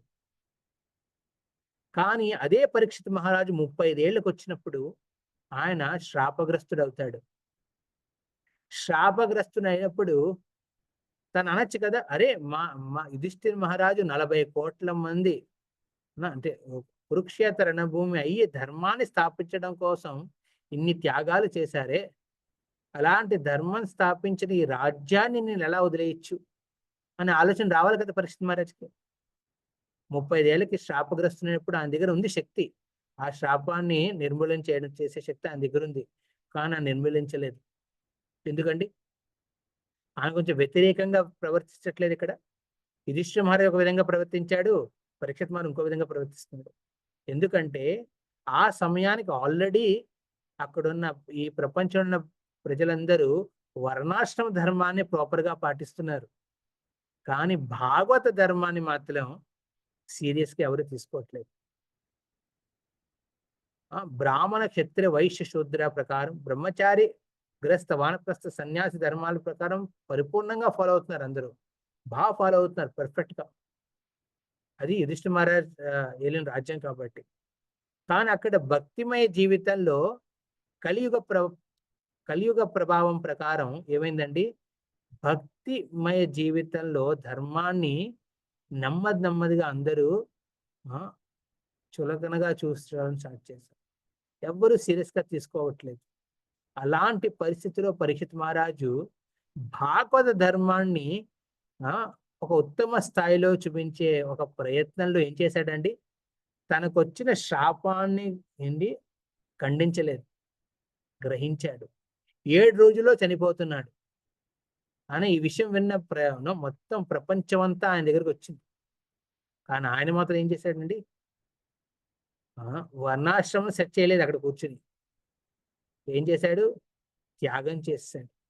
తన కొడుకు, చిన్న వయసు కొడుకు జన్మజయ్యకు మొత్తం బాధ్యతలు ఇప్పించి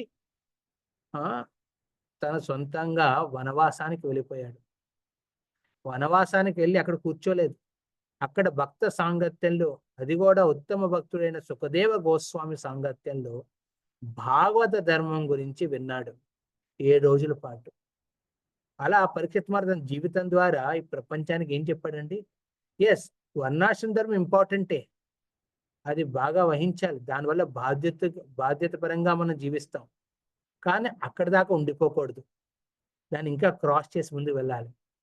క్రాస్ చేసి మనం భాగవత ధర్మాన్ని మనసపూర్వకంగా, హృదయపూర్వకంగా మనం గ్రహించాలి.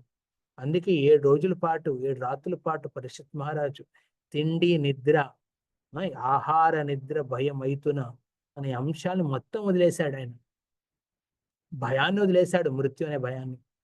ఆహారాన్ని వదిలేశాడు, నిద్రను వదిలేశాడు, సంసార జీవితాన్ని ముందే వదిలేశాడు ఆయన. అవన్నీ వదిలేసి ఒక విధంగా చూస్తే ఆయన వర్ణాశ్రమం ప్రకారం ఆయన రిజెక్ట్ చేస్తాడు అన్నిటినీ, కానీ అప్పుడు అది అవసరం. భాగవత్ ధర్మాన్ని ఎంచి ప్రతి ఒక్కరికి చెప్పడం కోసం అది అవసరం. అందుకే ఎంచుకున్నాడు ఆ జీవితాన్ని. అందుకే ఆ అంశం భాగవతంలో తెలపబడింది, వర్ణించబడింది మొదటి అధ్యాయంలోని పరీక్షిత్ మహారాజ్ గురించి. శ్రీల ప్రభుపాద వారు ఈ రెండు ప్రిన్సిపల్స్ ని ఇస్కాన్ లో కూడా తీసుకుని భక్తులందరికీ భాగవత ధర్మం గురించి స్పష్టంగా చెప్పాడు. ఎందుకంటే వర్ణాశ్రమం ప్రకారం ఇప్పుడున్న పరిస్థితుల్లో సెట్ చేయడం చాలా కష్టం. ఎందుకంటే ఎవడు బ్రాహ్మణుడు, ఎవడు క్షత్రుడు, గుణకర్మ ప్రకారం ఏమీ తెలియదు సరిగ్గా. అందుకే శ్రీల ప్రభుపాద ఏం చేశారండి, 14 ఏళ్ళ పాటు భాగవత ధర్మాన్ని ప్రచారం చేశాడు. కానీ అదే విధంగా ఆయన మనసులో ఉండేది వర్ణాశ్రమం ప్రకారం కూడా మన భక్తులు బాధ్యతలు వహించాలి అని. దాన్ని నెమ్మదిగా ప్రతి చోట కొన్ని చోట్ల సంక్షిప్తంగా ఆయన చెప్పడం స్టార్ట్ చేశారు. అలా అని భక్తులు వర్ణాశ్రమంకి అతీతంగా ఉంటారు అనే ఆలోచన ఉండడం తప్పు. మనం భక్తులు వర్ణాశ్రమ ధర్మానికి అతీతులం కాదు, మనం పాటించాలి, అర్థం చేసుకుని మరి మన స్థాయి ప్రకారం ఆ ధర్మాన్ని మనం పాటించాలి. అప్పుడే మనం బాధ్యత వహిస్తున్న భక్తుల కింద మారుతాం. హరే కృష్ణ కృష్ణ కృష్ణ హరే హరే, హరే రామ రామ రామ హరే హరే. హరే కృష్ణ. సో ఎవరికైనా ఏదైనా ప్రశ్నలు ఉన్నాయా మనం చర్చించుకున్న దాంట్లో? మనం ఎప్పుడు చూసుకోవచ్చు. హరే కృష్ణ.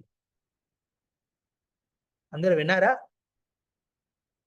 మాట హరే కృష్ణ ప్రభుజీ. విన్నాము ప్రభుజీ, అంతా డిస్టర్బ్ లేదు ప్రభు, బాగా వినిపించింది. చాలా బాగా చెప్పారు ప్రభుజీ. భాగవత ధర్మం అంటే ఏంటి, మనం ఎలా మన లైఫ్ లో పాటించాలి చెప్పి. థ్యాంక్ యూ సో మచ్ ప్రభు. హరే కృష్ణ. ఎవరికి ఏదైనా ప్రశ్న? హరే కృష్ణ డౌట్ ప్రభుజీ. Duties, Hare regular Krishna duties and ప్రభుజీ. Devotional duties. నేను సీత, హైదరాబాద్ నుంచి ప్రభుజీ. భాగవత ధర్మం అంటే భాగవతం భక్తి భగవాన్ గురించి తెలియచేయటం ప్రభుజీ. భాగవత ధర్మంలో మనకి 9 వస్తాయి. శ్రవణ, కీర్తన, స్మరణ, వందనం, అర్చన, దాస్య, దాస్యం, సాఖ్య, ఆత్మ నివేదన. పాదసేవన. ఇవన్నీ మనం నియమపూర్వకంగా ఒక రెగ్యులర్ మార్గదర్శనంలో ఉండి మనం ఫాలో చేస్తే దీన్ని భాగవత ధర్మం అంటాం. వర్ణాశ్రమ ధర్మం అంటే మీరు ఒక స్త్రీ ధర్మాలు కొన్ని ఉంటాయి, ఒక తల్లి ధర్మాలు ఉంటాయి, ఒక భార్య ధర్మాలు ఉంటాయి, మీకు ఉద్యోగంలో ఉన్నారనుకోండి మీకు ఉద్యోగ ధర్మాలు ఉంటాయి. ఇవన్నీ వర్ణాశ్రమ ధర్మం ప్రకారం వచ్చే డ్యూటీస్ అన్నమాట. ఈ రెండింటిని మనం బ్యాలెన్స్ చేసుకుంటూ వెళ్ళాలి. హరే కృష్ణ ప్రభుజీ. హరే కృష్ణ ప్రభుజీ. ఎస్ అనేది లక్ష్మీ మాతాయి ప్రభుజీ. మీరు బాగా చెప్పారు. ఎందుకంటే మీ జీవితం మీరు సెట్ చేసుకొచ్చారు, మా జీవితం కూడా మీరు సెట్ చేయాలని వచ్చినందుకు చాలా థ్యాంక్స్ ప్రభుజీ. చాలా బాగా చెప్పారు. చాలా మంది అడిగారు అనమాట, అరే మీరు ఎందుకు అనువదిలేసి వచ్చారంటే కుదరలేదా? కుదరకపోవడం ఏంటి, పెద్ద ఆఫర్ కూడా ఇచ్చారు నేను రిజైన్ చేస్తున్నప్పుడు. కానీ అనుకున్నాను, అరే ఆఫర్లు వస్తూనే ఉంటాయి, మాయాదేవి ఆఫర్ ఇస్తూనే ఉంటుంది. మాయాదేవి ఎలాంటి ఏంటంటే మనం ఎప్పుడైతే భగవంతుడి శరణాగతి తీసుకోవాలనుకుంటే అప్పుడే మనకి కొన్ని అవకాశాలను చూపిస్తాం అనమాట. జనం ఘనం సుందరీం అనే. సో అప్పుడు అనిపించింది ఓకే, ఒక విధంగా ఉన్న బాధ్యతలు అంటే నేను ఒక పర్టికులర్ పరివారంలో జన్మించాను, తల్లిదండ్రుల బాధ్యతలు ఉంటాయి. ఆ బాధ్యతలన్నిటినీ వహిస్తూ వాటికి కావాల్సిన అవసరాలన్నీ కుదుర్చుకుని అప్పుడు ఇందులోకి వచ్చాను అనమాట. జనరలీ బ్రహ్మచర్యాశ్రమం అనేది 5వ ఏట నుంచి స్టార్ట్ చేయాలి, కానీ మేము వచ్చేసరికి ఆల్రెడీ 25 ఏళ్ళు అయిపోయినాయి. సో కానీ అప్పుడున్న బాధ్యతలను వహిస్తూ మా ఇస్కాన్లో కూడా సిస్టమ్ వెరీ ఇంపార్టెంట్గా ఫాలో అవుతారు డివోటీస్. ఎవరైనా భక్తిలో ఉత్తమంగా మారి ఒక లీడర్ పొజిషన్లో కానీ సేవలు అందించాలంటే వాళ్ళ బ్యాక్గ్రౌండ్ కూడా మేము చూస్తూ ఉంటాము. బ్యాక్గ్రౌండ్లో వాళ్ళు ఏంటి, వాళ్ళు రెస్పాన్సిబుల్గా ఉన్నారా జీవితంలో, ఒకవేళ వాళ్ళు గృహస్థులు అయితే వాళ్ళు ఫ్యామిలీలో ప్రాపర్గా ఉంటున్నారా, అన్ని రెస్పాన్సిబిలిటీ తీసుకున్నారా, ఇవన్నీ కూడా వెరీ ఇంపార్టెంట్. అవన్నీ సెట్ అవుతేనే డివోషనల్ లైఫ్లో కూడా రెస్పాన్సిబిలిటీ బాగా తీసుకుంటారు. ఇప్పుడు మీ దగ్గర ఒక కార్యం ఉందండి, ఒక యాక్టివిటీ చేయించాలి. ఖాళీగా ఒకడు కూర్చున్నాడు, అది ఒకడు కూర్చుంది ఒకటి, ఇంకో ఆమె ఏమో చాలా బిజీగా ఉంటుంది. ఎవరికి ఇస్తారు మీరు అది ఇవ్వడం? వెరీ ఇంపార్టెంట్ యాక్టివిటీ, చెయ్యాలి ఇది మీరు.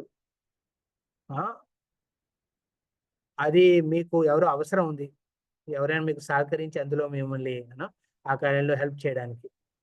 ఒక ఆమెకు వచ్చింది, ఖాళీగా ఉంది, ఇంకో ఆమె ఏమో చాలా బిజీగా ఉంది. ఎవరికి ఇస్తారు మీరు? ఖాళీగా ఉన్నాను. ఖాళీగా ఉన్నవాడికి ఇస్తాము. అది తప్పు. ఎందుకంటే ఖాళీగా ఉన్న వాళ్ళు ఖాళీగానే ఉంటారు. ఎందుకంటే ఖాళీగా ఎందుకున్నారంటే వాళ్ళకి కాలక్షేపం అని కాదు, వాళ్ళు ఏం వాళ్ళ లైఫ్లో ఏ బాధ్యతలు ఏం తీసుకోవట్లేదేమో. ఏ టైము భక్తుడు ఖాళీగా ఉండడు. ఆ బిజీగా ఉన్న ఆవిడ ఓకే, ఈ సేవ ఉంది, అది ఉంది, ఈ రెస్పాండ్ వాళ్ళకి ఇవ్వండి. వాళ్ళు ఏదో ఒక టైం సెట్ చేసుకుని అది కూడా చేసేస్తారు. ఇది మా మేనేజ్మెంట్ ప్రిన్సిపల్ అనమాట. ఖాళీగా ఉన్న వాళ్ళకి ఇచ్చామనుకోండి, వాళ్ళు కూడా దాన్ని ఎలాగా నెమ్మదిగా కుదిరితే చూద్దాంలే ప్రభుజీ, అవుతుందిలే ప్రభుజీ, తర్వాత ఎప్పుడైనా అవుతుందిలే. కానీ బిజీగా ఉన్న వాళ్ళకి ఇవ్వండి, వాళ్ళు చేయగలం అంటే చేసేస్తారు. Very important. ఎస్. సో భక్తుడు అనేవాడు బాధ్యత వహిస్తున్నవాడు ఉండాలి. ఇప్పుడు మీకు ఇన్స్పిరేషన్ ఎలా వస్తుందండి? ఒకవేళ మీరు బాధ్యత వహించకపోతే మిగతా వాళ్ళు మీ ద్వారా ఇన్స్పిరేషన్ ఎలా తీసుకుంటారు? భక్తులకు వెళ్ళడానికి మన అన్ని బాధ్యతలు వహిస్తూ ముందుకెళ్ళడం ఇంపార్టెంట్. ఎన్ని కష్టాలు వచ్చినా భగవంతుడు చూసేది అది. ఎన్ని వచ్చినా వీడు నన్ను వదలట్లేదు, ఎన్ని బాధ్యతలు వచ్చినా వీడు వదలట్లేదు. జగన్నాథుడిది నరసింహస్వామి ఒక లీల ఉంది. ఒక బ్రాహ్మణుడు రోడ్డు మీద వెళ్తూ ఒక కషాయివాడి షాప్ నుంచి వెళ్ళాడు అనమాట. ఆ కషాయివాడు ఏం చేస్తున్నాడు, అక్కడ మాంసాన్ని కొడుతున్నాడు. మాంసం కొడుతూ ఒక రాయి పెట్టుంది అనమాట. రాయి మీద కొడుతున్నాడు మాంసాన్ని.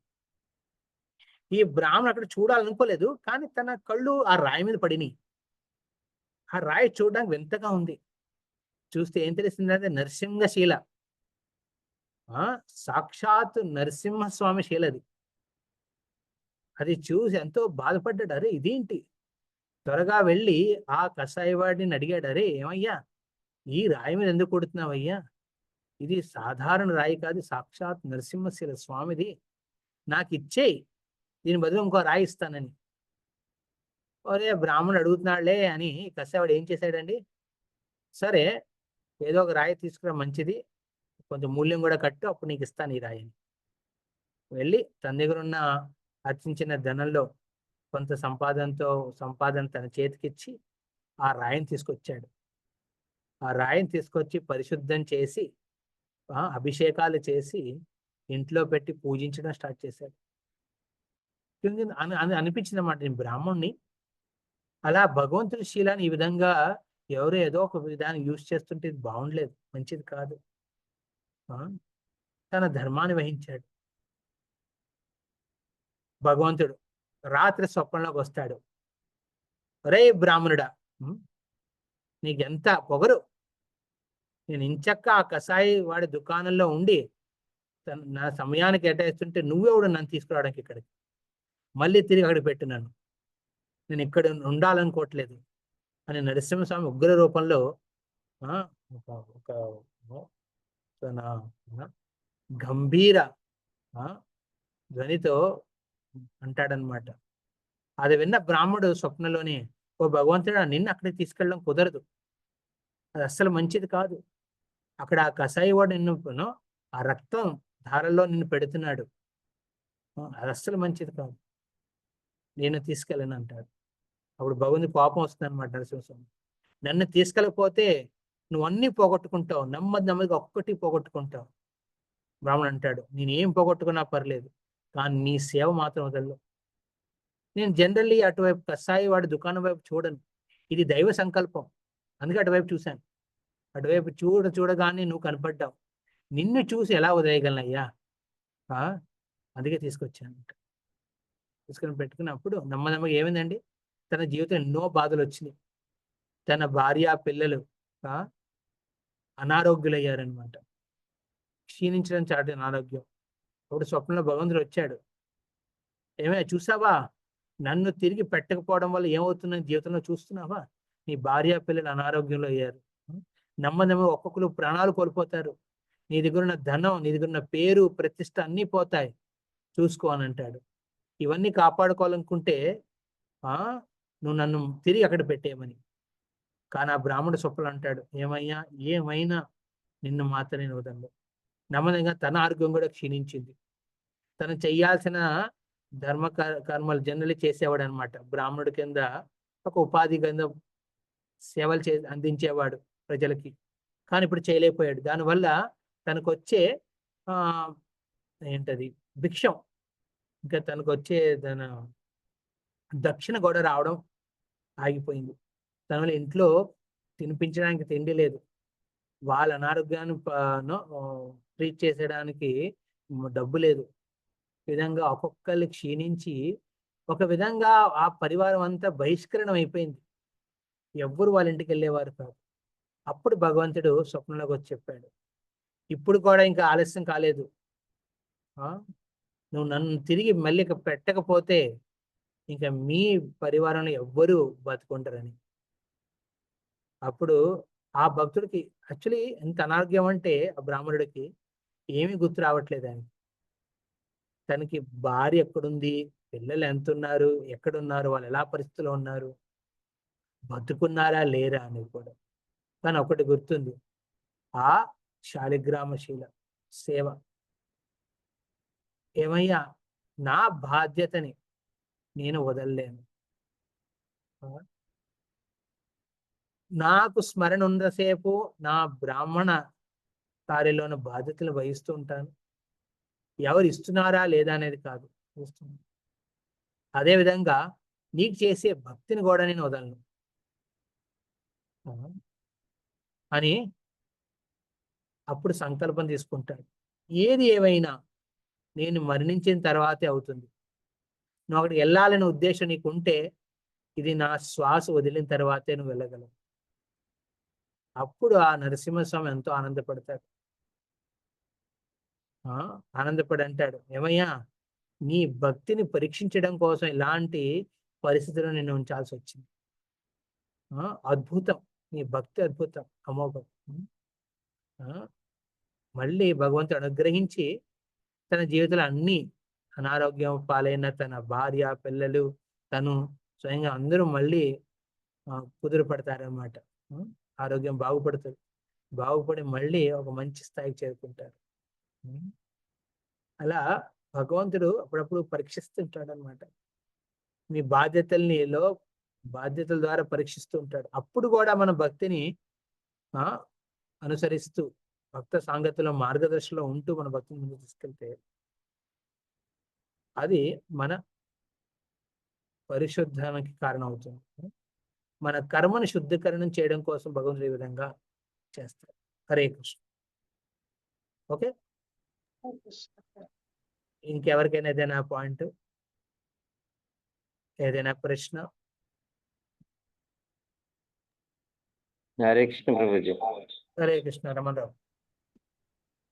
బిజీగా ఉన్న వాళ్ళకి మళ్ళీ వర్క్ ఇస్తారని పాయింట్ బాగా నచ్చింది ప్రభుజీ. ఆఫీస్లో మాకు అలాగే అనిపించేది, ఆఫీస్లో పనిచేస్తున్నప్పుడు అలాగే అనిపించేది. పక్కన వాడికి ఖాళీగా ఉంటే వాడికి వర్క్ ఇవ్వకుండా బిజీగా ఉన్న వాళ్ళకి వర్క్ ఇస్తున్నారు అని అనిపించేది ప్రభుజీ. దానికి క్లారిఫికేషన్ ఈరోజు దొరికింది ప్రభుజీ. ఇంపార్టెంట్. అది మేము కంపెనీ ఉన్నప్పుడు కూడా టీమ్ మేనేజర్ కింద ఉండేవాళ్ళం అన్నమాట. అందులో ఈ ప్రిన్సిపల్ ఫాలో అయ్యేవాళ్ళం. ఎవరైతే బిజీగా ఉంటారో వాళ్ళకి ఇవ్వండి ప్రాజెక్ట్, ఒక పర్టికులర్ టాస్క్ వాళ్ళు కంప్లీట్ చేసి ఇస్తారు, అన్న టైంకి ఇస్తారు. Very important. Yes, okay. So భక్తులందరికీ ఇది మనం 5 ప్రశ్నలు చెప్పారు కదా, మనం దేవుళ్ళు ఎవరో, మనం ఎవరో, మనకి దేవుడికి సంబంధం ఏంటి, ఇంకా 4, 5 ఒక్కసారి రిపీట్ చేస్తారా? ఉత్తమ సద్గతి 4వది ఇది. మనం సంబంధం ఏంటి, మనం భగవంతుని ఉద్దేశించే ఏ కార్యాలు చెయ్యాలి, 4వ ప్రశ్న. 5వది ఉత్తమ సద్గతి మనం ఏం పొందుతాము జీవితంలో, ఇది ఒకసారి కొంచెం చెప్పరా, ఉత్తమ గతి మనం ఎలా పొందుతామంటే ప్రభుజీ? ఉత్తమ సద్గతి మనం పొందేది ఏంటంటే భగవత్ ధామం. ఓకే. గొప్ప దీని back to home, back to God head అని రాస్తారు. మనం భగవంత్ ధామానికి, పరధామానికి మనం చేరుకున్నవే ఉత్తమ సద్గతి అన్నమాట. అది వెరీ ఇంపార్టెంట్ అన్నమాట. ఈ 5 అంశాలు ప్రతి ధర్మంలోనూ వర్ణించబడి ఉంటాయి జనరల్లీ, కానీ స్పష్టంగా ఎక్కడ క్లియర్ గా చెప్పలేదు. అది సనాతన ధర్మంలో మాత్రం క్లియర్ గా ఉంది వీటి గురించి. చేసే 4వది ఏంటది? మనం చేసే కార్యాలు. మనం వర్ణాశ్రమ ధర్మాన్ని పాటిస్తున్నాం, కానీ అది దైవీ వర్ణాశ్రమం కింద మార్చుకుంటాం మనం. ఎందుకంటే అది భగవంతుని ఉద్దేశించి భగవంతుని ప్రశంసన కోసం చేస్తాం అనమాట. అది స్టూడెంట్ ఉంటాడు, స్టడీ చేసేది భగవంతుడిని ప్లెజర్ కోసం. ఒక తల్లి తన పిల్లల్ని పాలిస్తుంది, పాలించినప్పుడు ప్రేమతో ఆప్యాయంతో, అది కూడా భగవంతుడి ప్రశంసన కోసం చేస్తుంది. ఈ విధంగా మనం చేసే వర్ణాశ్రమ ధర్మం కూడా దైవీ వర్ణాశ్రమం కింద మారుతుంది. అదేవిధంగా ఇది ఒకటే చెయ్యం మనం. ఓకే ప్రభుజీ, నేను ఆ పిల్లల్ని చూసుకుంటున్నాం కదా, అది కూడా భక్తిమయ సేవే కదా, ఇంకా భగవద్ ధర్మం ఎందుకు ఫాలో అవ్వాలి? తప్పది. మనం భగవద్ ధర్మం కూడా పాటించాలి. ధ్రువ మహారాజ్ తల్లి తన భగవద్ ధర్మాన్ని పాటిస్తూ వైకుంఠానికి వెళ్తూ తన కొడుకు ధ్రువ మహారాజు కూడా అదే ప్రేరణ ఇచ్చింది, విష్ణు శరణాగతి తీసుకోమని, భగవద్ ధర్మాన్ని పాటించమని. ఓకేనా మాతాజీ? హరే హరే కృష్ణ కృష్ణ. మాతాజీ. హరే కృష్ణ. ఎస్ అనితా మాతాజీ. ప్రభుజీ నేను అడిగేశాను. హరే కృష్ణ ప్రభుజీ. నాకు ఈరోజు కొత్త పాయింట్ అంటే ఫస్ట్ భగవద్గీత మొదటిది, సెకండ్ది అనేది ఉద్ధవ గీత అనేది ఫస్ట్ టైం విన్నా ప్రభుజీ. నాకు ఇంతవరకు తెలియదు. ఉద్ధవ గీత తెలుసు, కానీ ఇది సెకండ్ టైప్ భగవద్గీత అని భాగవతంలో చెప్పారనేది, భగవద్గీత పార్ట్ 2 అది. భగవద్గీత పార్ట్ 2 అనేసి ఫస్ట్ టైం విన్నాను ప్రభుజీ. అంటే మన ఇంగ్లీష్ లో అంటాం అన్నమాట, డివోటీస్ ఇండియా ఇర్రెస్పాన్సిబుల్. ఒక వ్యక్తి ఇర్రెస్పాన్సిబుల్ ఉన్నప్పుడు వాడిని రెస్పాన్సిబుల్ గా మార్చడానికి భగవద్గీత వినిపించాలి. అదే కృష్ణుడు అర్జునుడికి చేసింది. కానీ అదే రెస్పాన్సిబుల్ డివోటీని ఒక డిటాచ్డ్ డివోటీ కింద మార్చడం కోసం ఉద్ధవ్ గీత. ఎందుకంటే మనం రెస్పాన్సిబిలిటీ తీసుకుంటాం భగవంతుడి సేవ కోసం, కానీ అందులో ఏమొస్తాయి? మనకి పేరు, ప్రతిష్ట, ధనం, జనం అన్నీ వస్తాయి. కానీ వాటి నుంచి నిరాసక్తుల కింద ఉండాలి మనం. కానీ జనరల్ భక్తులు ఏమవుతారు? ఆసక్తులు అయిపోతారు అనమాట. అలా ఆసక్తి నుంచి బయటకు రావడం కోసం ఉద్ధవ్ గీత వినాలి. ఇది 2 పార్ట్ నెంబర్ 2. ఓకే ప్రభుజీ, అర్థమైంది ప్రభుజీ. ఒకటి ఏంటంటే ఈ భక్తి జీవనాన్ని, ఈ భౌతిక జీవనాన్ని, ఈ బాధ్యతలని బ్యాలెన్స్ చేయడానికి ఏమైనా చెప్తారా ప్రభుజీ? రెండింటిని అంటే జనరలీ ఎస్ ప్రాక్టికల్ టిప్స్ లో మన భక్తి వినోద్ ఠాకూర్ చెప్పిన ప్రకారం మనం ఏం చేయాలంటే 8-8-8 మన ఉన్న 24 గంటలు 8-8-8 కింద విభజించుకోవాలి. అంటే ఇది జనరల్. దీన్ని మీరు పర్సనల్ మార్గదర్శనంలో మీరు ఎవరినైతే పాటిస్తారో, అంటే ఎవరినైతే మార్గదర్శనంలో మీరు ఉన్నారో మాతాజీ, వాళ్ళని అడిగి కూడా మీరు ఇది ప్రాక్టీస్ లో తీసుకురావచ్చు. 8-8-8 గంటలు మన శరీరానికి ఇస్తాం, 8 గంటలు మనం భక్తి జీవితానికి ఇస్తాం, 8 గంటలు మన బాధ్యతలకు ఇస్తాం. ఎందుకంటే ఈ భక్తి జీవితం చేయాలన్నా, బాధ్యతలు వహించాలన్నా శరీరం ఎంతో అవసరం. ఈ శరీరం యంత్రం లాంటిది. ఈ శరీరానికి కావాల్సిన 8 గంటలు ఇస్తాం. 6 గంటలు నిద్ర, 2 గంటలు తిండి, తిరగడం, అన్ని ఆస్పెక్ట్లు అనమాట. మిగతా 8 గంటలు మనం ఇచ్చేది భగవంతుడి సేవ కోసం, అంటే సాధన. మనం చేసే 2 గంటల జపం, ఒక 2 గంటలు మన శ్రవణ కీర్తన చేస్తాం, 4 గంటలు. ఇంకా 4 గంటలు ఉంటుంది భక్తులు ఒకవేళ కుదిరితే వాళ్ళ బాధ్యతల ప్రకారం వాళ్ళ ఆ సమయాన్ని కూడా వాళ్ళు భక్తిమయంగా తమ ఇంటిని ప్రచారంలో అలా ఇవ్వచ్చు. ఇంట్లో మీరు చేసే పూజా విధానాలు, మీరు మిగతా వాళ్ళని ప్రేరేపిస్తూ వాళ్ళు కూడా భక్తిమయంలో తీసుకురావడం, ఇలాంటి ఆస్పెక్ట్స్ లో మిగతా 4 గంటలు ఇవ్వచ్చు. చాంటింగ్ 2 గంటలతో వదిలేసి మిగతా శ్రవణ కీర్తనలో 2 గంటలు పక్కన పెట్టిన మిగతా 4 గంటలు సేవకు అనమాట. కొంతమంది మందిరాలకు వెళ్ళి పూలమాల చేస్తారు, పూలమాల సేవలు. కొంతమంది నైవేద్యాలు వండుతారు, కొంతమంది ప్రచారం చేస్తారు, కొంతమంది తమ ఇళ్లలోనే మయంగా మార్చడానికి కోసం కొన్ని ఆస్పెక్ట్స్ చేస్తుంటారు. ఇలా 8 గంటలు. మిగతా 8 గంటలు బాధ్యతలు అనమాట. ఎలాంటి బాధ్యతలు? మీరు ఒక తల్లి కింద ఉంటారు, లేకపోతే ఒక ఉద్యోగంలో ఉన్నారనుకోండి, మీకు ఉద్యోగం ఉంటుంది, డ్యూటీస్. జనరల్లీ మన డివోటీస్లో ఏంటంటే చాలా మంది 8 గంటలు సరిపోతుంది బాధ్యతలకి. వాళ్ళు 10 గంటలు పడుతుంది, లేకపోతే 11 గంటలు పడుతుంది. సో అలాగా ఒక టైం కేటాయించుకుని పెట్టుకుంటే మనం ఈ విధంగా అది మంచిది. ఈ విధంగా బ్యాలెన్స్ చేసుకోవాలి. ఓకే ప్రభు. కరెక్ట్ గా చేయట్లేము అని ఏమో, అంటే నెగ్లిజం చేస్తున్నామా ఫ్యామిలీని భక్తిలోకి వచ్చి అనే ఒక దట్ మీన్స్ అదంటే అలాంటి ఆలోచన వస్తుందంటే మేబీ మీరు ఇవ్వట్లేదేమో టైం, మీరు కేటాయించుకోవట్లేదు అనుకుంటా. ఇప్పుడు మీరు ఒక మదర్ డ్యూటీస్, ఓకే, మీరు ఒక డాటర్ కూడా, ఒక తల్లి కూతురు కూడా, ఒక ఒక కోడల కింద కూడా మీ బాధ్యతలు ఉంటాయి, ఒక తల్లి కింద బాధ్యతలు ఉంటాయి, ఒక కూతురు కింద బాధ్యతలు ఉంటాయి. ఇవన్నీ మనం కేటాయించుకుని రాసుకుని దాని ప్రకారం సమయం ఇవ్వాలి. అప్పుడప్పుడు ఫోన్ కాల్, చాలా మంది అంటారు ఫోన్ కాల్ చేయొచ్చు కదా, ఒక్క ఫోన్ చేయొచ్చు కదా. డివోటీ అయిన తర్వాత అసలు కలవట్లేదు, రిలేటివ్స్తో కలవడం అది కూడా ఒక బాధ్యతే. అప్పుడు పేరెంట్ వాళ్ళు కానీ బొబ్బాలు కానీ వెళ్తూ ఉంటాం, అది కూడా ఒక బాధ్యతే. సో మనం కేటాయిస్తే సమయాన్ని ప్రాపర్గా ఇవ్వగలం. ఓకే, ఓకే ప్రభుజీ, ధన్యవాదాలు ప్రభుజీ. Thank you. ఓకేనా? So we will conclude here. Okay ప్రభుజీ, Hare thank Krishna you so ప్రభుజీ. మచ్. హరే కృష్ణ. హరే కృష్ణ ప్రభుజీ. యా, జానకి శాస్త్రి. హరే కృష్ణ ప్రభుజీ, దండవత్ ప్రణాం ప్రభుజీ. ఇప్పుడు మాతాజీ అడిగినట్టుగా ఇప్పుడు మీరు చెప్పిన పాయింట్స్ అన్ని బాగున్నాయి ప్రభుజీ. అంటే మనం మన ధర్మాన్ని ఆచరిస్తూనే భగవంతుడి యొక్క ధర్మం, భగవంతుడి యొక్క సేవ కూడా చేసుకోవాలి అని చెప్పారు. అయితే ప్రభుజీ ఇప్పుడు కొన్నిసార్లు అదే మన పేరెంటానికి వెళ్ళాలి, మన బాధ్యతలు కూడా నిర్వహించాలి అని చెప్పారు. అప్పుడు కొన్ని సార్లు మనం అంటే మన యొక్క జీవితానికి, అంటే మన భక్తి జీవితంలోకి కొంచెం విరుద్ధమైన ప్రదేశాలకి, మనుషుల దగ్గరికి కలవాల్సి వస్తుంది. అంటే వాళ్ళ ఆలోచనలు వేరేగా ఉంటాయి. అటువంటి పరిస్థితిలో మనం వెళ్ళినప్పుడు ఒక్కొక్కసారి కొంచెం ఆ యొక్క వాతావరణంలో ఉన్నప్పుడు మనం మళ్ళీ వెనక్కి వెళ్ళిపోతూ ఉంటాం ప్రభుజీ. అటు వెళ్ళకుండా ఉండకూడదు, వెళ్ళాలి. మన పరిస్థితుల్లోనే, మన భావనలోనే ఉండాలి. ఇది ఎలా ప్రభుజీ? ఇది మనం సాంగత్యం ఇవ్వడానికి వెళ్తున్నామా, తీసుకోవడానికి వెళ్తున్నామా అనేది ఇంపార్టెంట్ ఇక్కడ. ఓకే. మనం సాంగత్యం ఇవ్వడానికి వెళ్ళాం అనుకోండి అక్కడికి, ఓకే, మీరు డివోటీయే, కానీ మీకు ఒక బాధ్యత కింద అక్కడ రిలేటివ్స్ ఇంటికి వెళ్ళాలి, అక్కడ ఏదైనా పరిస్థితిలో పాల్గొనాలి, అది అక్కడ అవసరం. అది వెళ్ళకపోతే చాలా మంది ఏదో అనుకుంటారు, అది ఇంపార్టెంటే. అలాంటివి ఎక్కువ ఉంటాయి గృహస్థ ధర్మంలో. అందుకే మేము బ్రహ్మచారి అయ్యామన్నమాట.